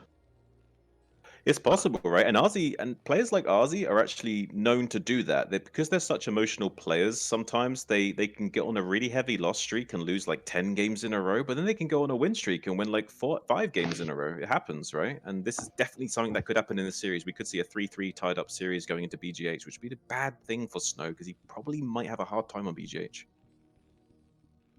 Yeah, absolutely. So spawns are good for drop play for Terran. So he might utilize that again. Although I don't think he will, to be honest. I think the Snow is not that kind of player that will go for the same play over and over. Just to elaborate for the viewers at home, what Warfix is saying is with Lovesnow being in the bottom right and Azhi on the bottom left, he has a direct path to the main base of Azhi, whereas Azhi will be expanding in the opposite direction away from that path. Whereas if Azhi was in the bottom left and Lovesnow was in the top middle, then Azhi would have the direct line to the main base of Lovesnow, and Lovesnow would be expanding away from that position. It's not like even it's not like even Protoss doesn't have good drop play, but his rush distance, error rush distance, is a little bit longer than Terran's. That's why. And yeah, that's pretty much the only difference. Sometimes it matters because some timings are very aligned for the river drops and vulture drop. So, and whoever hits the first is always at the advantage because it's much harder to execute your drop correctly if you are defending already. So hitting first is the key very often during those drop exchanges. So Lovesnow actually didn't go for this 10-10-10. I can see now. No. And his resources are a little bit strange because, okay, this will be 17 fact, so a little bit delayed. Which I don't actually like on Sylphid because this is the flat map. So the timings of your first things like tanks and so on matters a little bit more because you don't have this ramp to protect on. But in this meta where you go bunker expansion, it's a little bit less important. It would be much more important if this was like the FD meta, for example, where you have this window where Protoss already have the gun range, but you don't have your tank, which is very awkward. But yeah, with bunker probably doesn't matter that much. So we have a little bit more economy as a Terran for a little bit delayed factory. Yeah, it looks like Lovesnow gonna be dropping that bunker down first before that command Yeah, where center. is the... Okay, yeah, he didn't need to do that, to be honest. I'm a little bit surprised by this bunker. Especially with the Dragoon chasing the SCV, right? Yeah, the point is he made the bunker before the 3:30, which is the gun timing. Yeah, He's the gun moving timing it. was actually very delayed this game. I don't know what happened. That He might maybe cancel it still. this is why actually Snow put the bunker, because he didn't see the gun, so he thought something is suspicious maybe. Because the gun went out like 3:30, the normal timing is 3:12 or something, so he was suspicious, I think. Wow. I think so And too. I He's think not that finished the bunker. I think he's gonna finish it now. Azhi probably forgot to make a gun this game, I think. What do you think about this optimization of like delaying finishing the bunker and finishing it right before this goon gets it? Azhi Dahaki going to be confirming that CZ on the way, the main point of shuffling in there and spending those shield hit points. Oh, the Vulture coming into the natural. He does slip by right into the main. How many probes are we going to get killed here? We need to pull away there, one. That's why, guys, you put the pylon behind the mineral line. He might not get three, actually. He might not get three. It's one shot from a probe now, so this Vulture, he just needs one probe shot to kill this Vulture, so it's no longer much of a threat. He's going to slip out. Look at that. Yeah, but it was incredibly worth. Like, it was so good. If you, it's actually, Wolfie, tell me how you feel about this, but getting 2 probe kills, is that worth it if the Vulture dies? I mean, with this kind of probe, or how to call it, he pulled the probe, so yeah, it was worth it in this situation for sure. Because of the mine. Yeah, but in normal situation, I wouldn't like to give the Vulture up even for 3 probes. I think those first 3 mines are so valuable. They literally shape your whole mid game. I thought you would have that opinion. I don't like to trade Vulture first, but I think many people would argue that this is very favorable for Terran to do it. Oh, actually, he's going drop. Look, I was wrong the second time. Yeah, but that's not a big surprise because, yeah, like I said, the spots are very favorable for drop play from Terran. And so just we'll see. Going down for Azhi Dahaki. I really would like him to have either like spotter pylons or something just to give him a heads up to these potential Vulture plays, because he knows that Snow loves Vulture drops, so you would think he would be a little bit more proactive in getting ready to set up to detect for that. I think Azhi needs to learn the anti-drop SimCity, because even something basic like pylon behind your mineral wall is stopping a lot of Vulture harass already, because the Vultures cannot freely move behind the mineral line, which is very annoying. So this is something to for sure correct in his play. Lovesnow had a fat supply block there, and he still hasn't thrown down the pylons at the natural. That's going to be critical that he has some sort of wall in there, because it appears that Lovesnow is going to have extra Vultures here beyond the 4 that he needs to drop into the main. He could try to do a run by into the natural at the same time as going in here to the back of the main base. This is not going to be scouted by Azhi by any means. He's going to get a ton of damage here. All the dragons are going to get pulled back. I don't see any more vultures on the map, so that's one thing going in Azhi's favor.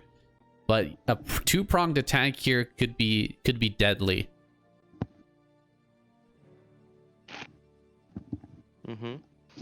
Yeah. So again, we lack those crucial pylons. I think he's just in range here. He is going to see it dropping off. Okay, very good reaction, but yeah, we always have to pull 2 groups of probes. Yeah, 5 together, probes, because- 6 probes going down. Yeah, very painful already, but not the end of the world, but for sure very painful. And he will get away with it. Even getting 2 vultures out is huge, yeah. But all he has to do is have 1 pylon here. It's really frustrates me when Protoss players don't do this. Yeah, but it doesn't guarantee you who will see No. the dropship on this map anyway. So it's not like you cannot argue that this would save him anyway. It definitely wouldn't guarantee saving him. But with knowing that Snow likes to go for vulture drop style, I would at least like to see 3 dragoons in the main base. Yeah, he's not on the other side of the map putting on any pressure, so having a pylon wall at the front and having 3 dragoons in the main would save him a lot of trouble here.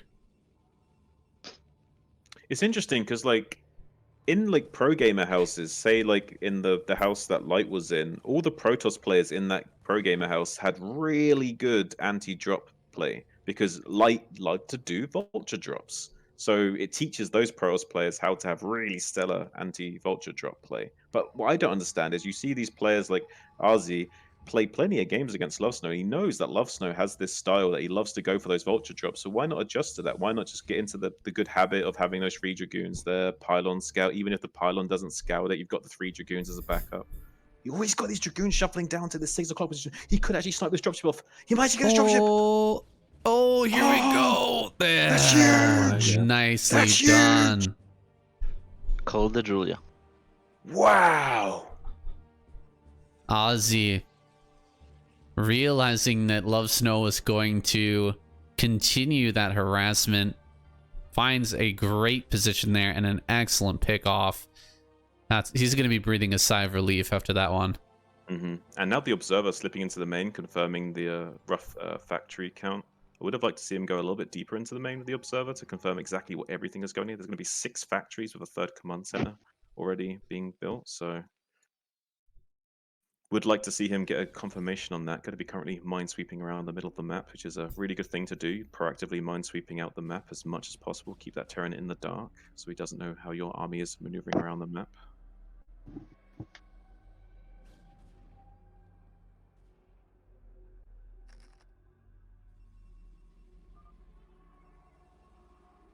Very low gate count from Yeah. Protoss. We need to do something about that. We got 1,000 minerals. We should probably have like 6 to 8 gateways right now. It's getting, Science Festival. it's getting into position to slow down this 3rd base at least. What is this? What was that? 8th? eBay? 7th factory? eBay. Yeah, so that's annoying, but not the end of the world. Yeah, 7 factory production for Lovesnow. He has this 3rd command center, and he's wisely just keeping it in his main base for SCV production until he's ready to actually take the 3rd base. You don't want to just float it over right away and try and take it instantly. You kind of want to like chill and hang back a little bit, use it for some SCV production. It's kind of like a supply depot as well, gives you a lot of supply. So you can kind of just chill with it for a while until you are ready to finally take your 3rd. So don't be Yeah. too hasty in taking it. It's a little bit of a Starcraft 2 style. I remember people were doing that in Starcraft 2 with this in base CC. And I actually like that. It's not like the most optimal, but it's for sure very good to produce SCVs out from it if you already have it, but you don't feel safe to take the base. I think it's definitely a good compensation for not being able to take the 3rd so early. And Lovesnow going to be shuffling up the big, long, strong tank line. This is a false high ground, so not only can Azhi see up this even without air units, but he can shoot up this without any mischance. So this isn't as strong of a position as it looks. The main strength is the actual geometry of the map, like creating a wall. So these cliffs here are what's actually creating the strength of that position. Yeah, Zealots are not going to be able to dive on that too easily, but we do have the shuttle out. Could be used for some Zealot bombs here on this tank line. Gonna pick off the observer. Nicely done. 1 observer still with this army though, so Not clearing that out completely. There's the Zealot Bomb. Good job with the 4 Marines to actually push this back a little bit. But the Zealot Bombs do get off here. 2 tanks get picked off immediately. Nice D-Matrix there to keep that 1 tank alive. Vultures coming up in support. Oh, that's a lot of Dragoons going down there. Yeah, that's really rough.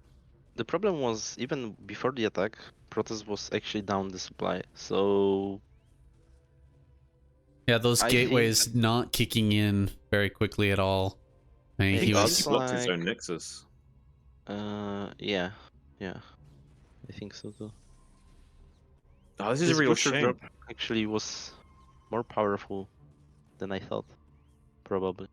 Lovesnow's looking seriously strong right now after Azhi just bled so many units, and he hasn't got like a huge gateway count behind this. Like only 8 gateways, so not really able to like get his army back in the shape it needs to be to fight this. And there's no splash damage; it's just pure Zealot Dragoons. So really hard to fight against a superior Terran army, which has 1/1 grades right now.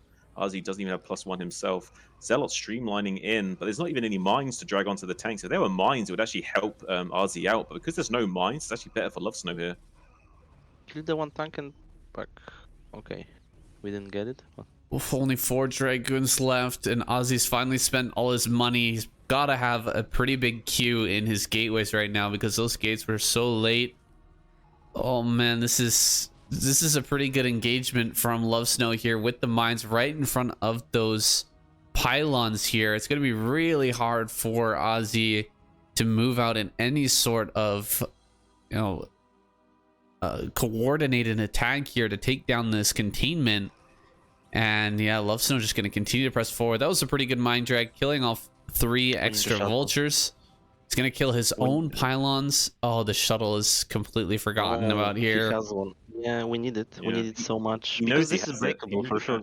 Yeah. There are only 4 tanks in range. The 5th one is very far behind, so it's for sure bustable. But we need this shuttle. Yeah, Wolfix is 100% right. He found it. Okay, he found it. So I think he will break this. Even though Snow is like crazy up in supply, but I think it's because he's so low on probes that he's so far up in supply. Oh, he's got to go before this next reinforcement round. Bunch of units coming up here for Lovesnow. Can he actually break free before they arrive? Tanks are unsieged. Dropping the Zealots here in the middle. Crazy. But all the Zealots go down immediately, not pulling any of the mines on top of the army. There we go, a pretty decent mine drag. One more. Terran trolled so harder with unsieging those tanks right before the engagement. Don't have a lot of Zealots left. Coming out here as well, so he's going to be able to clear up a lot of these tanks. But he's so low in probe count. I feel like his saturation's like a little bit light. There's not enough probes here for Azhi Dahaki. Yeah, for sure. The probe count is the reason why he's so low on supplies. This is just mostly army that he's got here. Yeah. Finally recognizing that tank in the back wasn't doing him any good, brings it forward a little bit here. And with these reinforcements of vultures, we'll be able to push things back. We've only got 1 Dragoon left. Oh no, it's mostly Zealots coming out, Saiyan. Just so many vultures here. Going to be able to eat up these Zealots. Could pull back to this mine. Oh, what the heck? That mine glitching out there. Not sure what that was all about. Another couple Dragoons coming down. I guess they were at the 3rd base this entire time. Could have definitely used those during that fight, but does manage to bring them forward now. No. He's not realizing he has like 5 tanks on his natural. Oh my god, you're right. 5 tanks right there. Could definitely win this game with those extra 5 tanks, but... Yeah, this is why this is so confusing, because I'm watching those supplies and I'm going to say, there's no way, but yeah, that's why. He finally recognizes it. He's going to bring them all to the front here, and this should be it. GG.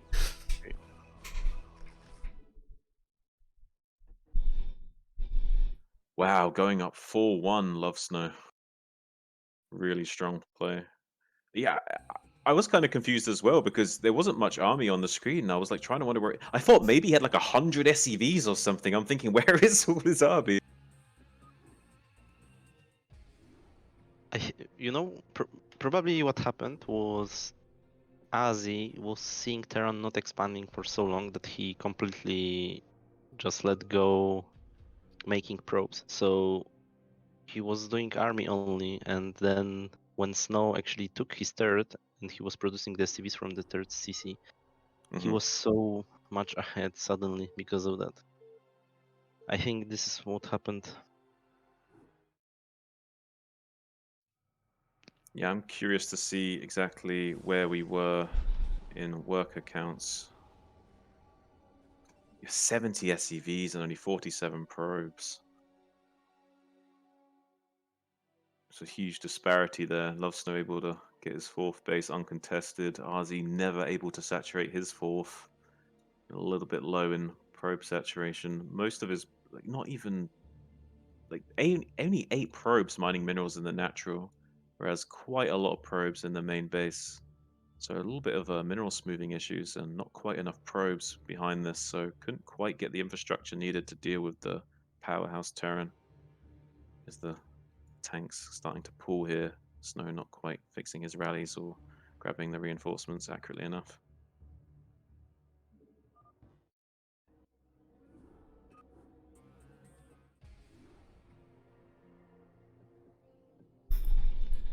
Well, now with the reverse sweep called off, the pressure is gone here. Maybe Azhi can put things together to take another couple of wins.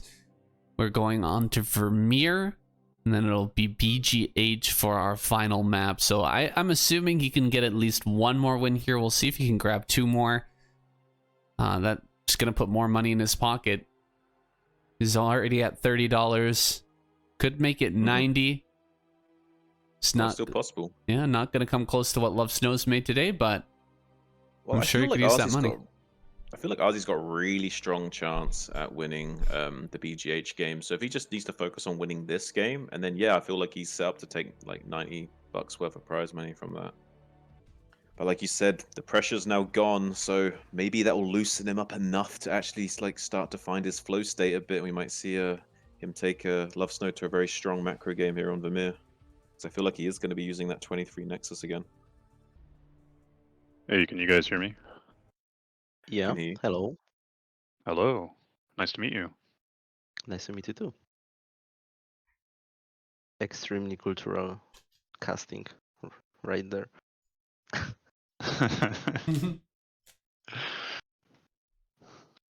Yeah, unfortunately, Azhi relying way too much on Zealot Goon. I feel like he's not teching fast enough in any of his games. Like we see Zealot bombs, we see Templars, but the Arbiter tech is usually really late. The Storm tech seems to be quite late.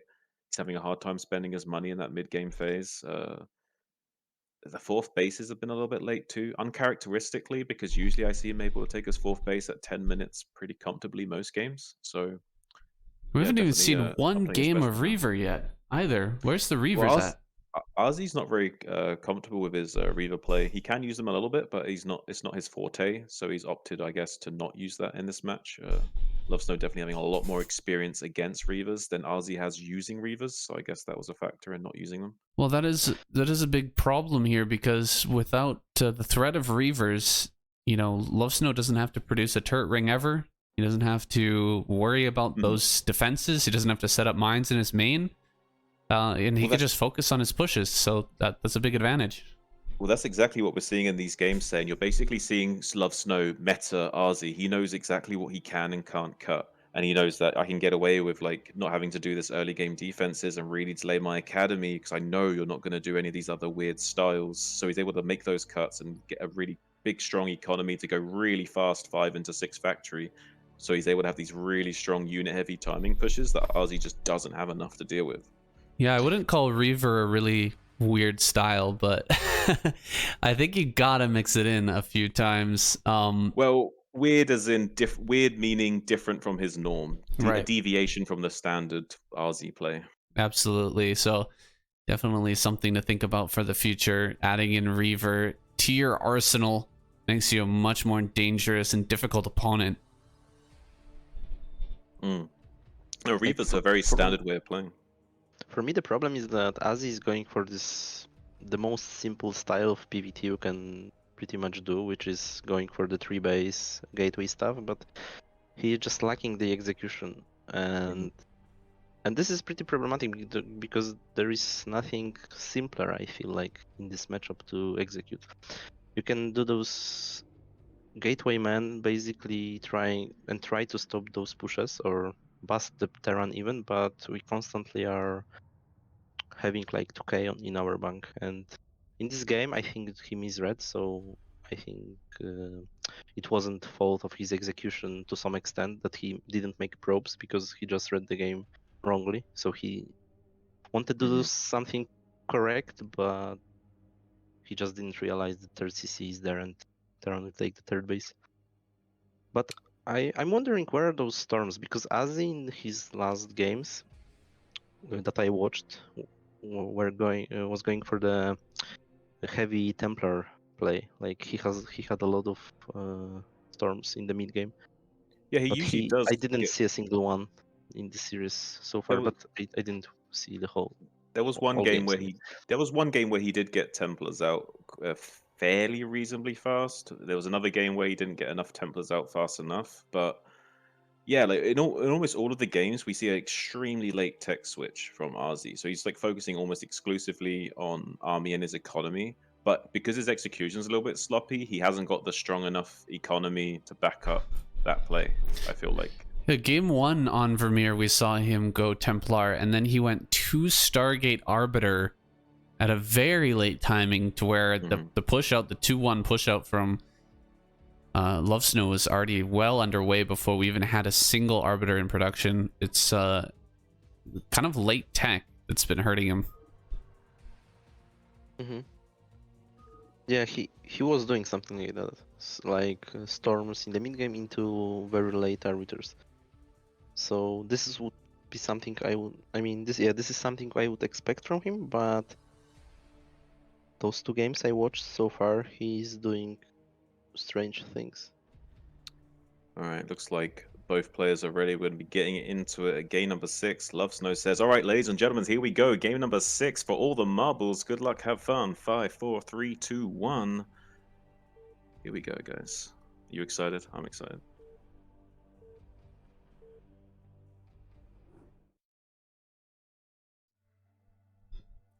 Spawning in the top left as the magenta Terran. It's Lovesnow. Currently 4-1 up in the series. He's already doing really well for himself. Not much pressure on him right now. Going into the second Vermeer game. And his opponent in the bottom right has already lost the series, but he's got a lot of pride on the line to fight for. The pressure's now off. Let's see if he can get some wins under his belt. It's your boy, Azhi Dahaki. Cross map position here on Vermeer. We are going into the middle with the probe. Oh. Now, one thing to note. Game number 1 on Vermeer, we did see Lovesnow go for an eco cheese. That's true. He might do a similar thing here and be absolutely devastated by this 9-9 gate that we're probably going to see out of Azhi Dahaki. You think? You think double gate? I don't know, but my brain is telling me that. My heart is telling me that. It might just be a single gateway. You're quite right. It's very possible, but I feel like we will see 2 gateways. This is very strange scouting timing. Why is he sending the second probe already? Maybe for a gas this steal? is 9. Okay, this is 9-9, but I don't get this early scout. Maybe for With a possible gas steal? I don't know. Yeah. Right now we are mining with 7 probes. My heart and brain is telling me 9-9 gate, so it looks like he's going for that. Lovesnow taking the gas this time round at 11, so not going to be going for that CC on the ramp style. So going to have some hope at defending this. Yeah, look, you could just mine with the second probe, which is scouting the top left right now, and send your middle probe to the left corner, then for example bottom left, and you would know already where the Terran is. So Azhi just lost quite a lot of mining time. Yeah. I kind of agree with Wolfix in terms of the optimization issue there. Missing out on that mining time. You already got so few probes that not having one mining for any length of time is going to be quite costly in the early game. Probe scout going to be identifying the timing of the factory is coming down shortly. Seeing the gas being mined and barracks just finishing and a marine starting. Zealot already on the way at 2 minutes 30, so it'll be a really fast Zealot timing here. The only thing that'd make it faster is if there's a little bit of cheesy gateway action with the gateways being put in the main base on a 2-player map or in the natural maybe. Time to turn on the lag switch. Turn on the lag switch, yeah. Well, I'm pretty sure he's going to like try and delay this SCV building right away and then get on top of this marine here. Does do a great job of doing it. So if I get 2 punches on the marine, so marine now on 3 HP, able to be killed by even the probe right now. Oh my god. Great blocking. That was heavy damage on this Zealot. Also doing a great job at like using his SCVs there. You do want to pull the boys out and help deal with that Zealot if you're having a bit of trouble, especially against these really fast timings. Finish the factory. Come on. He saw the timing of the second Zealot. That might tip him off that it's definitely 9-9 gate and not Yeah, just but one he's queuing. so afraid there. He heavily damaged the first Zealot. He should be exactly just target the Zealot and keep making the factory while loses making a marine. Okay. He's going to Oh, delay he's this gonna- factory for a while. He's gonna try and build cannons in his base. Oh, He's got it's a forge. Artosis SCVs helping him be killed. Those definitely weren't Flash SCVs. Oh, these Flash SCV would've survived. SCVs. Oh, look at these Artosis SCVs just donating kills to the Zealots. This is painful to watch. Factory is like Oh my a few god. hundred HP from finishing up. Oh, he gets it! Yeah. 5, 6 Zealots already. Oh my god. Vultures Cannon away. rush Trusty Cannon. Dahaki. This is some old school style stuff. Okay. Imprison the vulture. Come on, come on. He needs to repair the factory. He might actually die to the Zealots before it finishes. Oh He lost Vulture. my He's gonna god. lose. He gets the Vulture. He's gonna get the cannon. This is crazy. What are we watching right now? Oh no. The one vulture will be a hero there. This is absolute madness and insanity. So many SCVs are falling, but it might not matter because all the Zealots are being cleared up. There's quite a few Marines here. With the Vulture support and the ability to micro infinitely with patrol, needs to be careful. Why use the Vulture? Oh no, man. How can you Oh lose the my vulture god, how like can that? you lose the Vulture like that? That's crushing for Lovesnow. That's like all of his counterplay just went out the window. So now we're actually a little bit scared, and Azhi can kind of transition from here and not need to worry because now the Vulture can't infinitely micro down the Zealot with patrol and has to wait for the factory to be built and another Vulture to be made. So Lovesnow in a bit of a world of hurt here. Not many SCVs mining right now, only mining with 7, and this one idle and this one mining gas. That's definitely a mistake. How is the core status right now? No core. Oh, there is Oh no core. god, We are mining gas already. the Zealots getting on top of these Marines once again. Every single Marine's so precious right now. We just don't have the money to reproduce at this moment. Oh god, there's the Flash SCV ducking and diving out of the way of these Zealots. Ooh. Finally doing the right thing, getting the right building pathing. He's Oh, gonna this go for it time again into later gonna lose factory it. one more time. 2 HP. It was 2 HP from finishing. Like classic Terran lag right there. It's definitely Artosis playing right now and not Flash.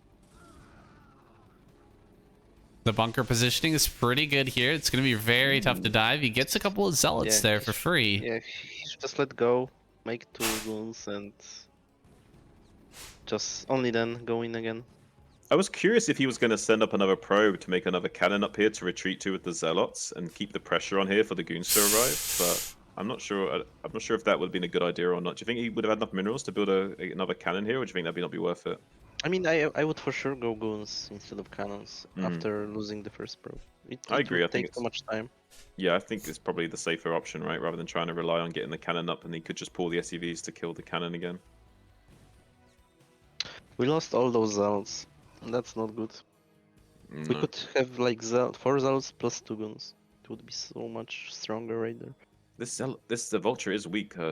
3 shots to be killed. Oh no, they're out on the map though, and nothing back at home to defend. What is the building under mineral line in Snow's base? Under mineral line. Okay, Starport. Well, killing most of these Marines is Dahaki and also blocking the ramp, so these Vultures not able to get in and do anything. And now going to start microing down these units. He needs to be careful not to let this goon die. He's going to get boxed in by the SCVs and killed by Lovesnow. Only one more Dragoon left in the main base. Currently 3 kills, might get a 4th. Yeah, so Need this to be is the careful. moment where most Terran makes a mistake. Instead of chasing the Gun, you should just mine minerals because Gun is not killing much of your STVs and you're losing so much mining time. Mhm. You should be just waiting for your tank raider. When there is one Gun, of course, Ooh. because now with 3 Guns you have to do something because your tank won't leave. He might catch After the tank, spawning. Wolfie. Yeah. So, like I'm saying, you cannot ignore it anymore when there are 3 Guns. Mm-hmm. We might get a surround on this other goon. Oh, Oh, shuffles out from the right hand side. That's a beautiful play. Doing a great job of keeping these goons alive. Snow desperately trying to box them into the right side. oh, Gets he's it. got it. He's got it trapped like a spider in a web. Tank is now finally out to that extra DPS, gonna force these Dragoons back and back and eventually into the corner. He will finish that off. Two more Dragoons coming up. He doesn't. He needs to keep these This is big from SCVs. Lovesnow, yeah. He could have just lost that tank there. That would have been huge. And he's still not mining. He's still not mining. I think the Dahaki has so much money right now. Yeah. Oh, he's got the tank. Does get the surround on one of the Dragoons, but this tank, one more shot. There we go. He does pick that off. Lovesnow about out of gas right now. He's got no minerals to spend. In the Dragoons in the top right, though, so that's pretty big. There is one more Dragoon coming in. As far as Azhi is concerned, he's probably got this game in the bag if he can just keep the pressure on. But Lovesnow's not really been mining much, and these factories are not flashing. Oh, he gets a surround on the Dragoon! No way! Oh my god. That's a huge round for Lovesnow. The only way for Lovesnow to come back. He manages to get it. Yeah, I mean, we started to try real hard to throw this game. But I think Protoss is still at so incredible advantage right now. Oh, it's a huge advantage for Azhi Dahaki. He has enough money to throw down his Nexus. He could even double expand if he wanted to. He has enough money. Well, just make Robo, keep making goons, and you cannot lose this game. He definitely shouldn't double expand, by the way, just because the Lovesnow's on one base, so there's absolutely no need to try and get 2 bases ahead of the Terran player. But we have so much money right now, the world is our oyster. But as Wolfix pointed out, probably do want to get a Robo and more units right now.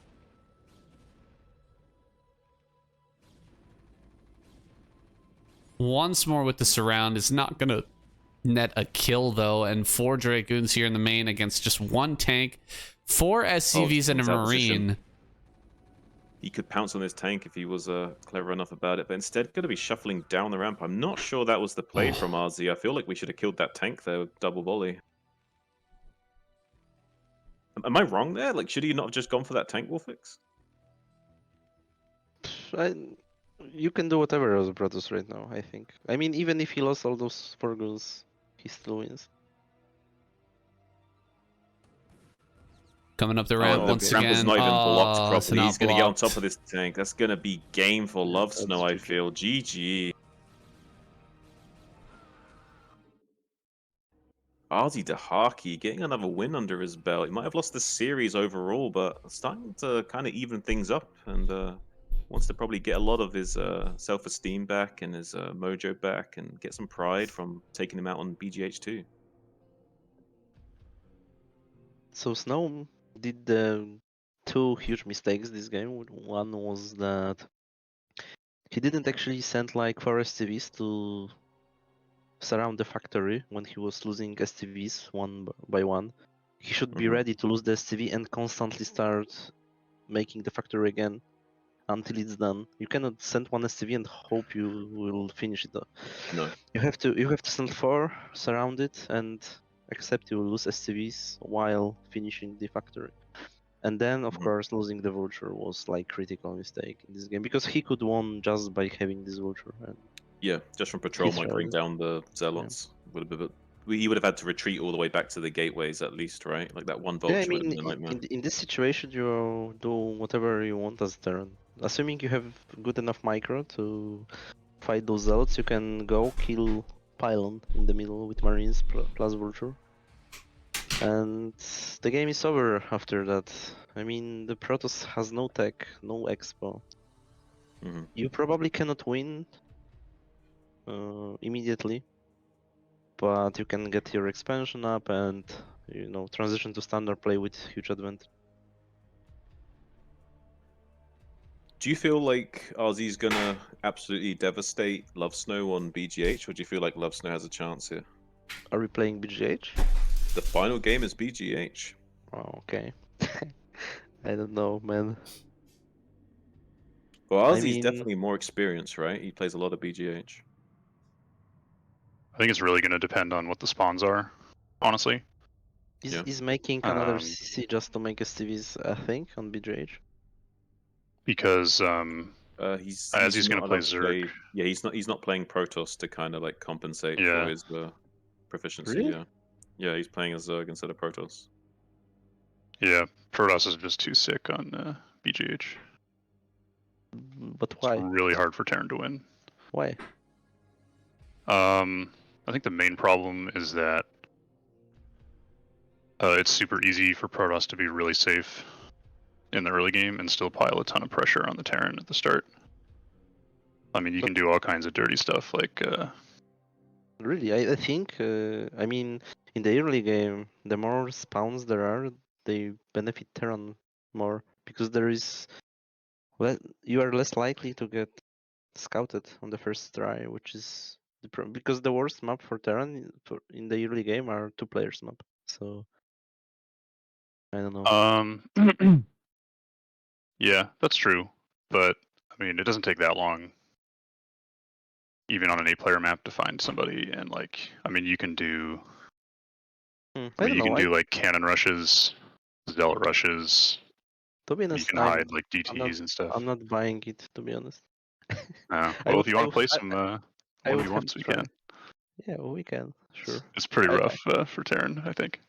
I have to see myself because it doesn't sound that bad for Terran. But maybe I'm completely wrong. Some spawns can be okay. Like if you spawn like at 3 o'clock and the Protoss is at 7. If you can get control of your natural, you can like basically cliff his Oh yeah. Yeah. exit. So it kind of Mhm. depends. But if you Mhm. spawn like 11 versus 12, Yeah, I guess. it can be tough. Yeah. Yeah, especially if you are going for very early gateway. Yeah, I can see that. I can see the spawn difference changing the dynamic completely. That's true. But on the other Yeah, hand, you never know right from the start, so decision is not that easy to make. I yeah. mean, Protoss is also whether really easy you, for yeah, Protoss to whether get like 4, 5, 6 gas and just like so games Infinity, are Arbiter, and Storm. okay. So games are going that long on BGH. I don't know. I honestly didn't play single Hmm. 1v1 BGH game in my life. I think I was I playing think Hunters probably, but not BGH. Yeah, I think 1v1 BGH is like way different than like team BGH in terms of how the game progresses. Yes, Yeah, I'm yes. sure. I'm sure it is. Well, we'll see what happens. This game, I think it's really going to depend on where the players spawn. Mm-hmm. I think Snow, like, if I was Snow, I'd be like really hopeful we get like a 6 versus 7 spawn, or like a 1 versus 3 spawn, where the push distance is like nothing.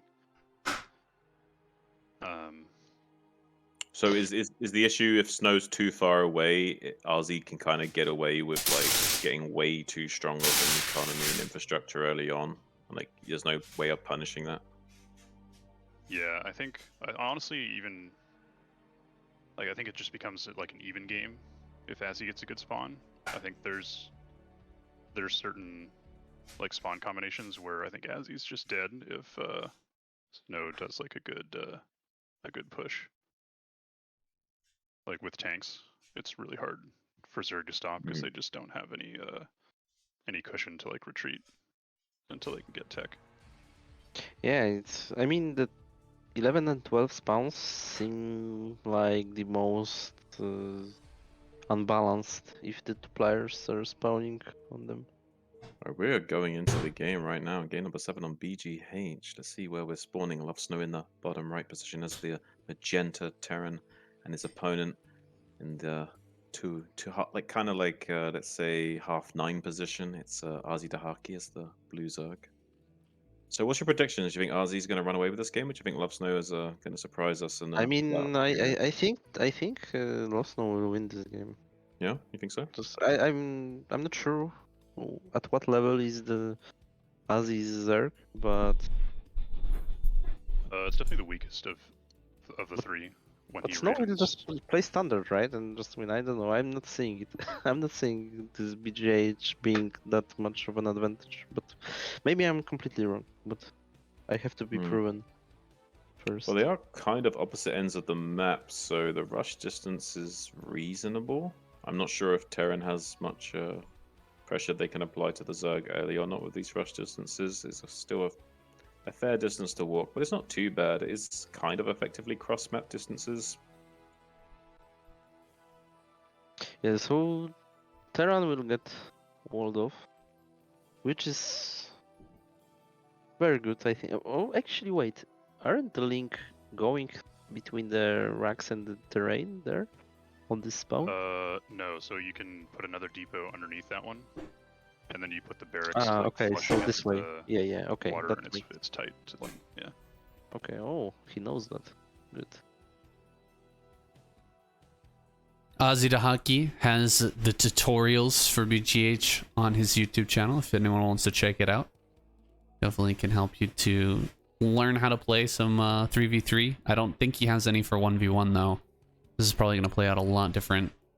Not going to be a good example for how to play your regular 3v3 pubs. He's going to be going for like a fairly fast pool without gas.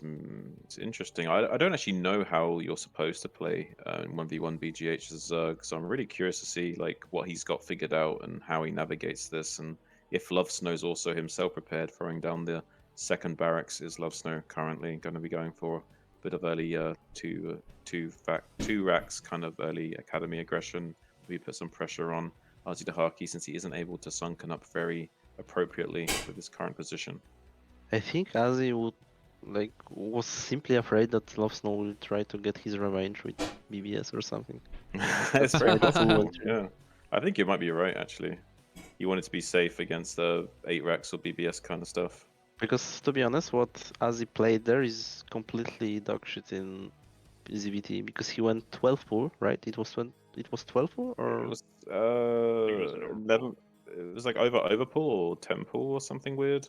Yeah, like, it wasn't 9, right? it wasn't 9. It was definitely overpool or 10 pool. Yeah, so it's and without the gas, so it's already very bad, and then into the hatchery, into the gas. So late timings and useless links. So we got everything that is bad in this matchup from the opening Kazazer.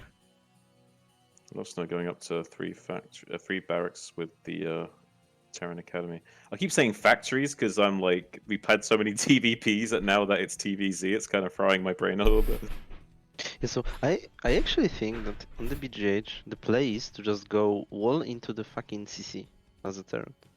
I don't know why you wouldn't just go another command center and treat it like an expansion in the standard game, where you don't even have to transfer your workers and everything. I think what Azhi's basically going to do is like free hatch mass speedling to deal with the initial like threat from Terran putting on pressure, and he's now getting a Hydra den. Do you Man, go Hydras against Terran? I mean, look, what the reason I'm not. He doesn't I mean, know I it's think T-Rex, right?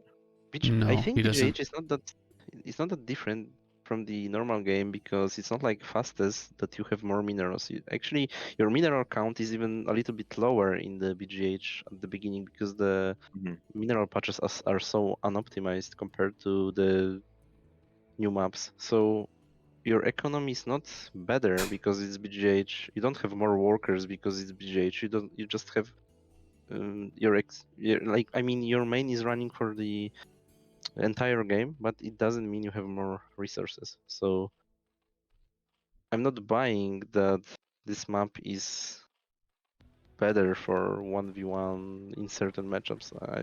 I don't know. I'm not feeling it. We got Hydras here, but there's going to be a massive stim timing from Lovesnow. He's going to have so many Marines. He's already got 4 medics out here, and the stim is about to be finished. This push will be extremely hard to hold, especially with Hydras that don't even have range. I think he's just going to have speed finishing up here. And, I mean, he's going to start to push this wall, but the moment this comes out, I think he's going to have to throw down a ton of Sunkens if he wants to even survive this. Do you think he doesn't even suspect the bio play? Like, is it just now he's realizing, oh crap, it's bio? Yes. Yeah, it might be because Snow didn't show him blinking Craxus. You only showed 2 Marines at the front, right? Yes. It was a huge mind game, I think. Absolutely. Keeping all of those rocks back was massive. He's going to have to throw down like 4 Sunkens here. 2, I don't know if it's going to be enough. I think he needs another one. Well, because he made these 3 hatcheries in a line like this, he does have decent creep to build Sunkens now to kind of like choke up this area. So it's not, but he's just not getting these Sunkens fast enough. He's only got 2, and they're not in the greatest position either. So Lovesnow can at least kill this Overlord and maybe come down here and put some pressure on. There are enough Hydras to kind of prevent a run by. So it feels like if Snow does want to go through here, he will still have to kill the Sunkens, but this might just barely be enough Sunkens to hold. I'm not actually sure because it's only like 11. It's only like 13 Hydras. So I guess with target firing on the Marines, it's too hard to break through here for Lovesnow. But I mean, as a Terran, I would just contain the Zerg there and make like 2 factories under his base, like on the middle, and start making tanks. Because there is no lair, you are not afraid of anything. You keep making Marines and go for tanks, and you probably just win after that.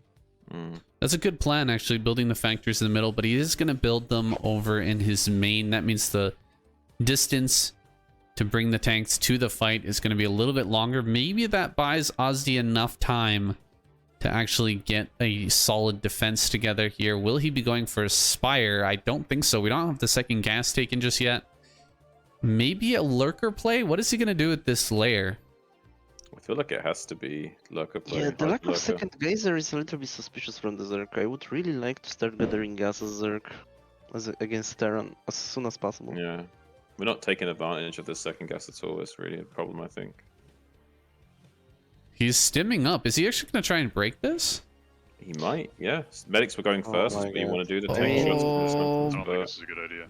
Maybe Bit it of a works, mad- but It still work, but it might still work. There's not quite enough Hydras here, but I feel like he's not getting good surface area with his Marines, so yeah, it works. It's it just barely works, it seems. well, maybe He could target fire the individual Marines though, and it would be easier to clean up because the Hydras can't break them if they're splitting their shots. You have to focus think he just individual wins. Marines because of the medic heal. GG. It's game over. Wow, Lovesnow takes BGH away from Azhi. I feel like Azhi didn't come prepared enough for that game. Got completely thrown off by the bio, I think. Was maybe Yeah, expecting a he lot more thought mech he play. thought he'd smack for sure. Absolutely. Wow. So in the end, $60 goes to Azhi Dahaki and $240 for Mr. Lovesnow. So going to be going on to that next show match with confidence here. That replay of Tasteless versus Lovesnow. Definitely look forward to that one, guys. Azhi is here in the chat. How you feeling, man? As expected. Hello. I saw the barracks idle over and over again, so I thought he was teching. Yes, he was putting a bunch of Yeah. racks in behind. It was a good mind game from Lovesnow. He's gonna hop in here. He probably is doing like a celebration around his room right now for his stream, and then thinking about coming back in here. He's probably doing like he's probably marching around his room right now, going, "Holy shit, dude! Let's go, dude!" The captain's hat is on. Yeah, the captain Taking a shot. Glows go are check it. shining. Let's go listen to Lovesnow Finger for- dance and so on. He's gonna do the finger puppet show.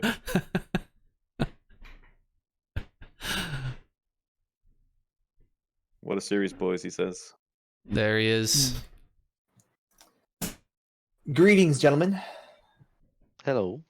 Hey, Snow. GG's. Congratulations, Lovesnow, on the win. How you feeling right now, Thank you. Snow? Thank you.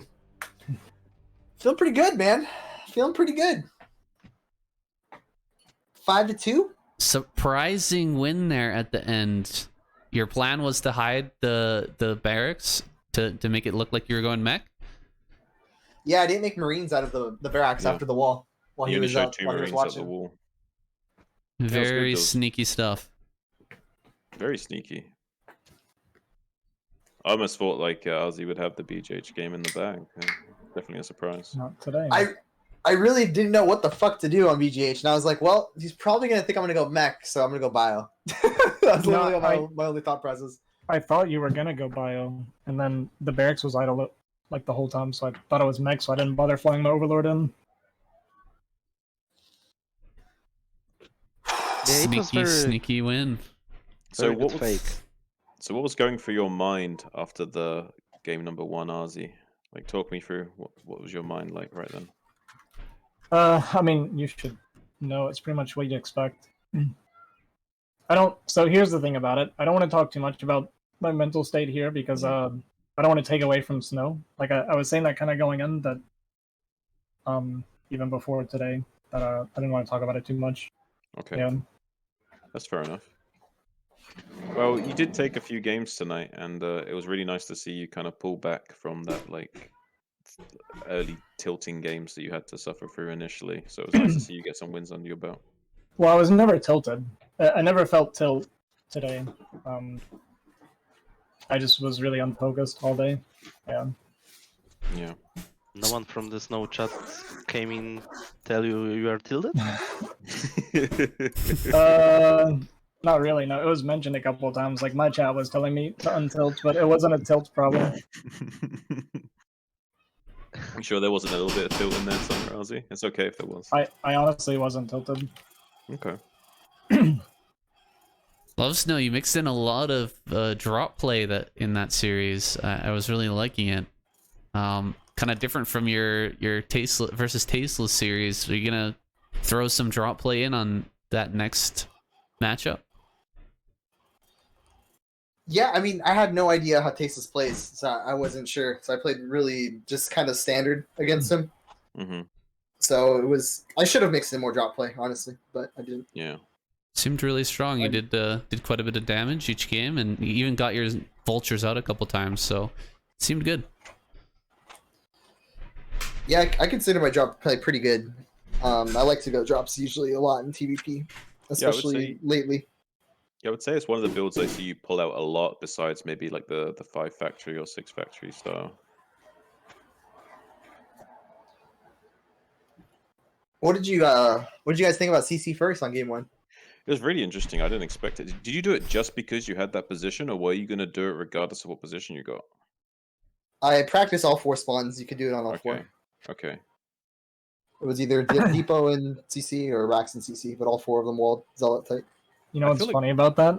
I had been practicing Nexus first for our first game as well, and I just forgot to do it. And then when you went CC first, I was like, well, here we go. This is what I get. I thought you just weren't doing it because you hadn't practiced it enough or something. No, I just forgot. The same reason I didn't do my 9-9 on Eclipse, I just forgot. Like, I was literally talking about it, and then I just forgot to do it. I'm completely, just like out of it. Yes, we were wondering what was going on Clips. You didn't steal the gas or anything, so that's what happened. Yeah, I totally just frozen all day today, it feels like. Yeah, well, you didn't steal my gas on the clips. I was like, what the fuck's going on? I just didn't think about it. Like, I was literally talking about it. I was talking going into the game that I was going to do 9-9 and then fake a gas steal, and then I'm sitting there talking about it and I don't send my probe across. And I'm just like, okay. I'm just not paying attention to like anything. Yeah. Well, that was it's bummed you killed the dropship on that. So I did a proxy starport on Eclipse. I saw, yeah.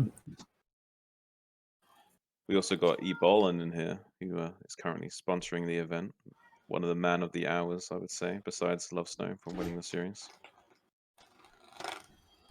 Thank you very much, man. Much appreciated. Absolutely, it was a lot of fun. Yeah, really. Yeah. How did you feel about it, man? You were the one that put the event together, that wanted it to happen. Yeah, it was a lot of fun.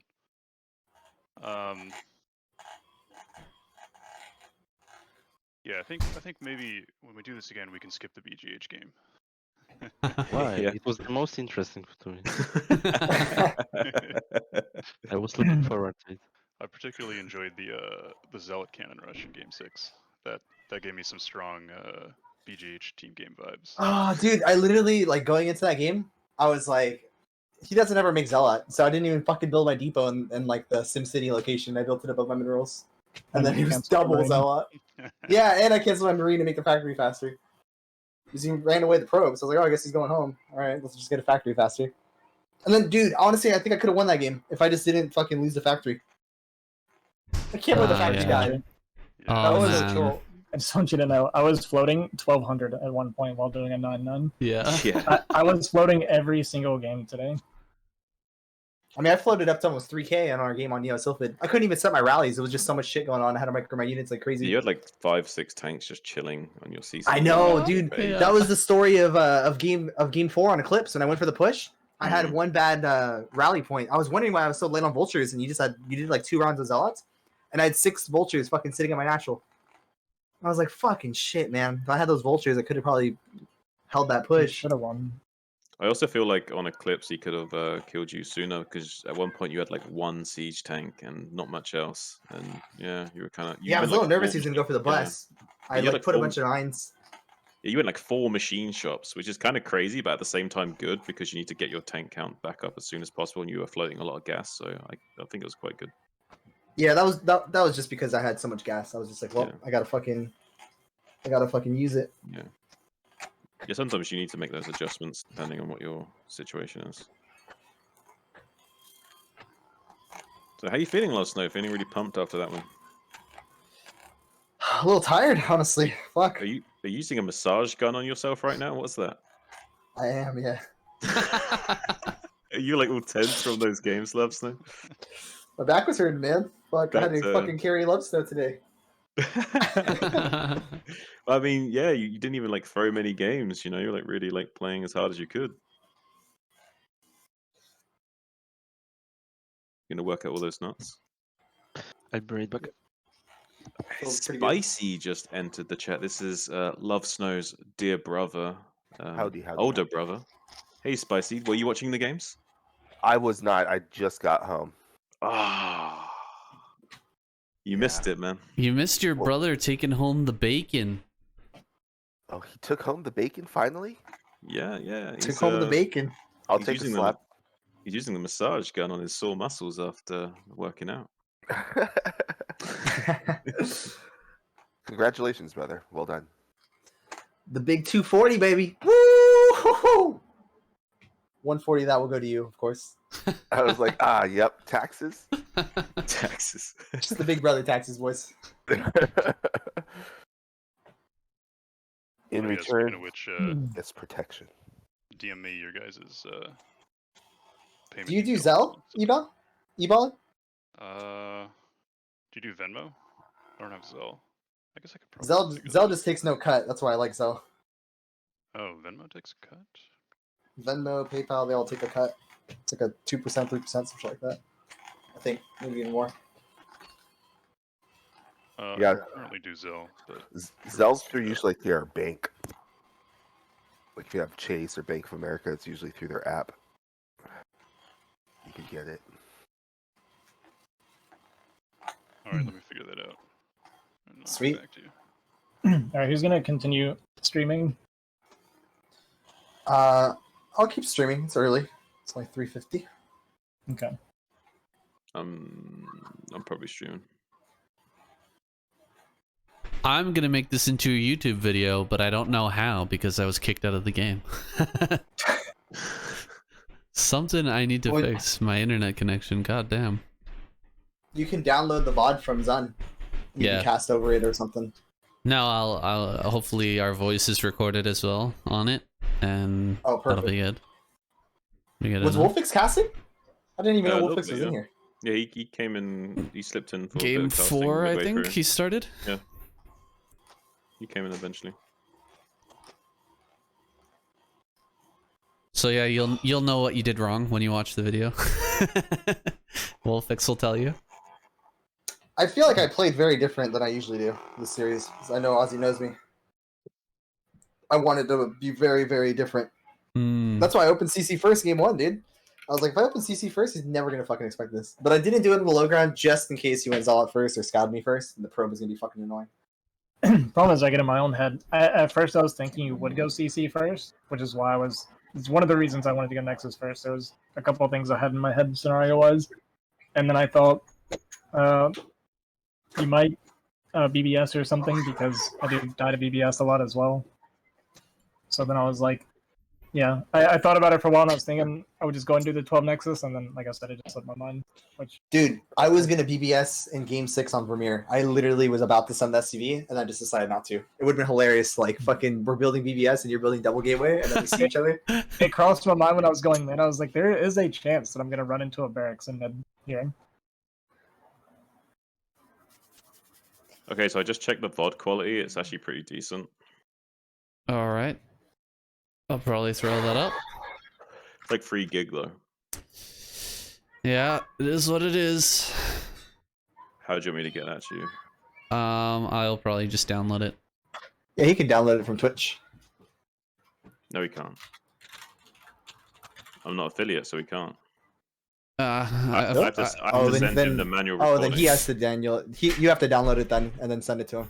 I've got the VLC, the 3 gig VLC file of it, right? Like, because I recorded it while I was streaming, because I knew I couldn't rely on the Twitch VOD. Okay, so you hit the record button. Yeah, I hit the record button to make sure I had the VOD for you. Yeah. On OBS. Okay, that's On perfect. OBS. And the quality's decent, so Good. Yeah. you could just trim it up and like cut off the start and end bits to like get it all. Okay, maybe I can get you to cut off like the first game or whatever as well. I can't edit anything, dude. I haven't edited anything in Oh, okay. fucking years, dude. I have no software, no nothing. Okay, just send it to me then. Yeah. You Oh don't want me man. touching it. You know, I think it's time for a shot. I think it's time for a shot, guys. I'll join you. Dude, we had like a fucking sick ass breakfast today too. Made some coconut shrimp for the first time. Had a nice fat ribeye. Made some lobster Coconut shrimp for tails. breakfast? Yeah, dude, I fried them. Had some beer batter Lobster tails? and shaved the coconut. This guy's living the Dude, dream. Fucking. I had like a 50-cent pack of oatmeal. There you go, dude. Saving money. Freaking had some Mine used to be Brussels 35 cents. sprouts and then some mini twice baked potato bites. And then Dad ended up cooking some shit too. Made some chicken and stuff. The We just basically luxury of barbecued. living at home. Oh, I mean, all that I bought at the store yesterday. I was supposed to cook it yesterday, but Dad was already too tired to eat, and Mom had already eaten. Yo, Ozzy, thank you for the raid, man. GG, brother. Good series. GG. GG. Man. It's an intense series. I feel like you guys have got to do that again. Sometime, someday. The next 2 show matches for me are going to be rematch versus Tasteless, and then I'm going to talk to Urbon about scheduling a series with him. Never know, Snow. Maybe your 3rd or 4th show match will be against me. Ooh. Oh, dang. And then I want to get Jayun to play Artosis and cast it. I want to set that up eventually. I think that'd be pretty hype. So Is that- cheers, salut, Gunbay, everybody. Cheers. Victory. Cheers. Zun, what do you play? Zerg? I play Zerg. I was so happy to read that thing where you teaching your niece. Oh yeah, share that one, bro. Yeah, I was actually so shocked that she managed to even do that. Her hand She- was like smaller than the mouse. Yeah. She was getting really impatient a few times and being like, hold the mouse for me, hold the mouse for me. And I was like, no, you can do it, you can do it. And I kind of encouraged her a little bit, and she could do it. It's just really hard for her to keep the mouse still while she's clicking because her hand is so small. You should buy her a small mouse. Really Little make her baby day. mouse, little baby Yeah. one. Yeah. She was really insistent on doing it. Like, the only way I think that she was able to do it was the fact that it was her idea. Like let me play it and you tell me what to Right. do, kind of thing. Like, that's why she was able to do She it. was right? actually wanting to play. That's interesting. She watches you Yeah. play or something? She seen me play it, yeah. Yeah, my little one watches me play StarCraft. Is it- The car box. Oh, Carbox. When my niece was a baby, she used to like watch me play Overwatch, and I played Zenyatta on Overwatch, and he like kind of does this like weird thing with his hands while he's like shooting and stuff. And she like used to do like while she was watching me play as a baby, she would like start doing like weird hand movements, copying Yeah. the character in the game, and it was so cute. I just melted. Yep. Yep. Kids will do that to you, man. Like my oldest grew up when she was little watching Dragon Ball Z Super because I was going through the series. So she like would make a Super Saiyan face. Oh, I remember that. It looks like she's powering up. It's hilarious. Oh man.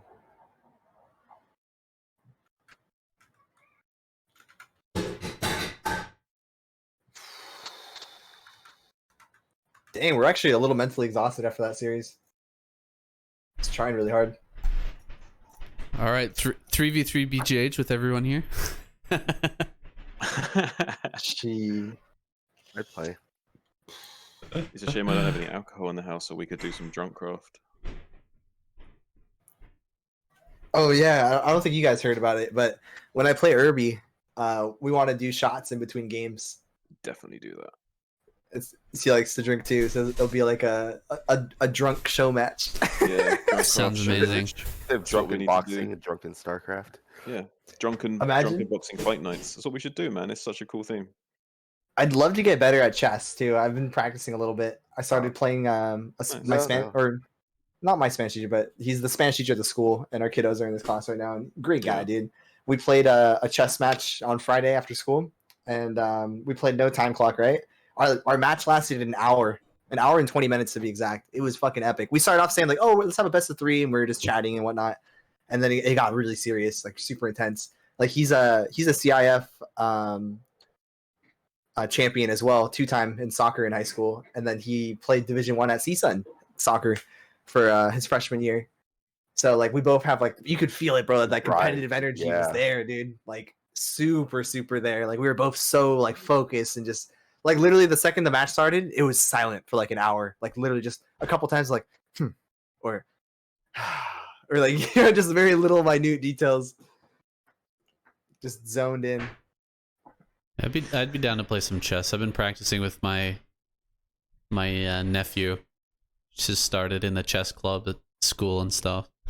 Nice. I've been playing with him a bit. Nice.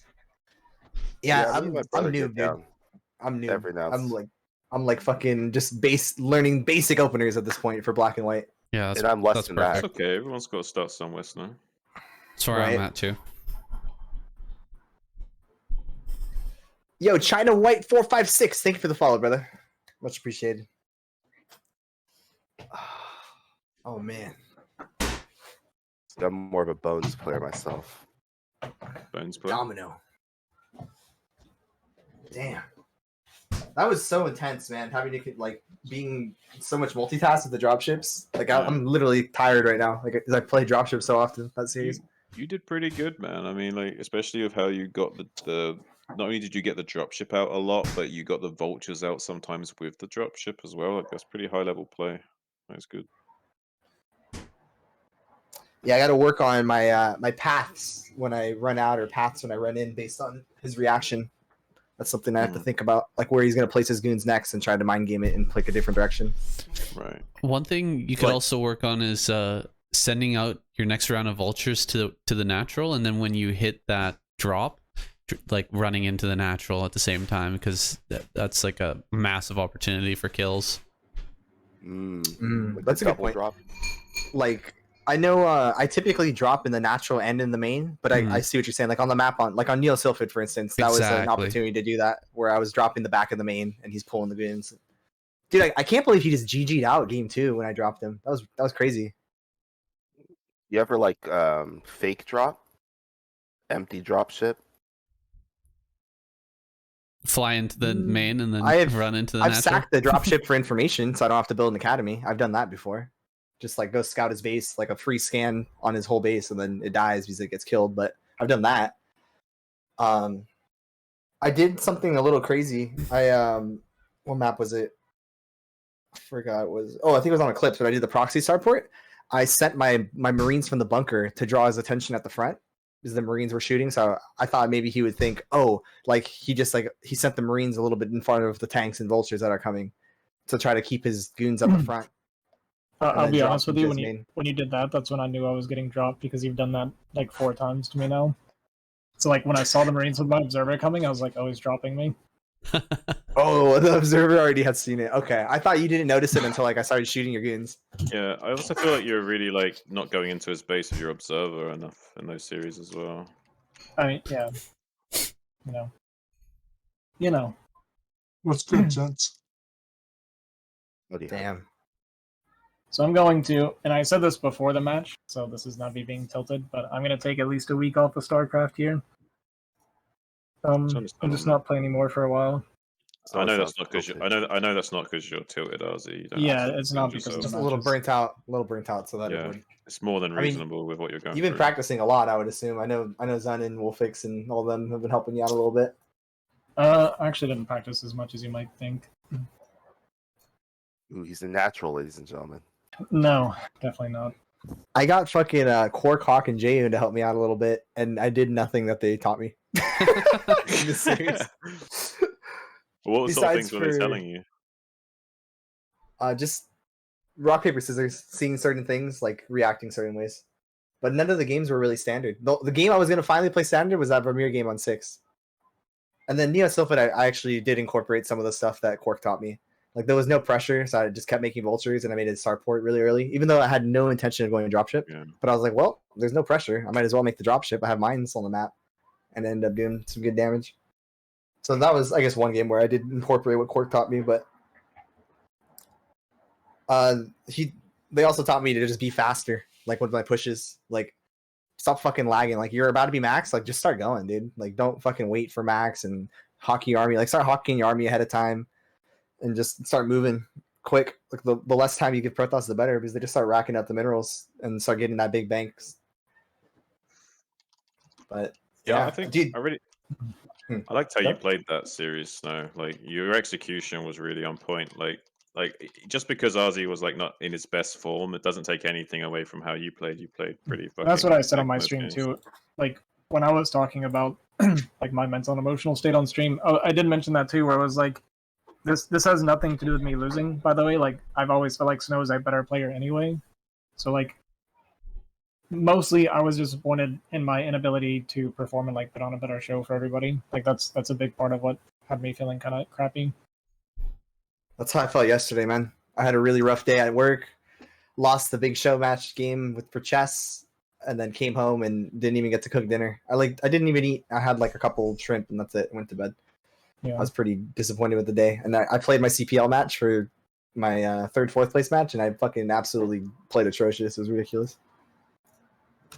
Yeah, we talked a lot about... I definitely don't... Sorry, go ahead. We definitely talked a lot about the like importance of mental state in the cast, and you know how people can get tilted and how it can affect your game and your planning and strategy throughout the series.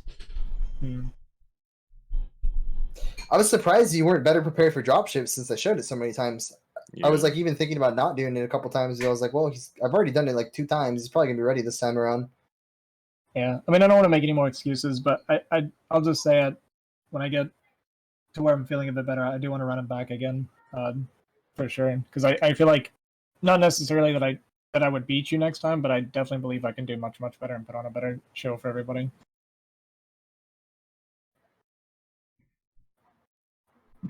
All right. I mean, like I said, I've always felt like you're the better player, so it's not losing that I'm upset about. And with all that being said, this stream has come to an end. The show match is complete. Lovesnow takes the victory, but Azhi still retains his pride here and will come back for another series in the future.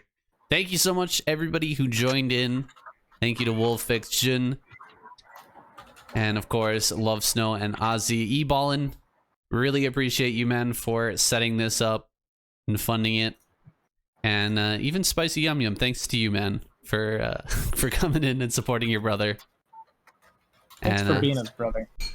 It's a great brother, guys. Hearts, hearts. I appreciate all you guys. It was a great show match. Even though it wasn't like the best showing from Azhi, I still feel like it was a good show match overall. It's quite entertaining. As long as people enjoy it, right? yeah, I'm not even saying that to sound cliche. Like, that was genuinely important to me. That was definitely a lot of my motivation going into the show match, is just wanting everyone to have a good time and viewers enjoying it. for sure. Thanks to all the viewers out there. Make sure to follow everyone who participated. Lovesnow stream, Azhi stream, Xun stream as well. Just spread the love around, guys. It's great to have these type of show matches going on and have all these streamers to watch. Make sure to follow everybody.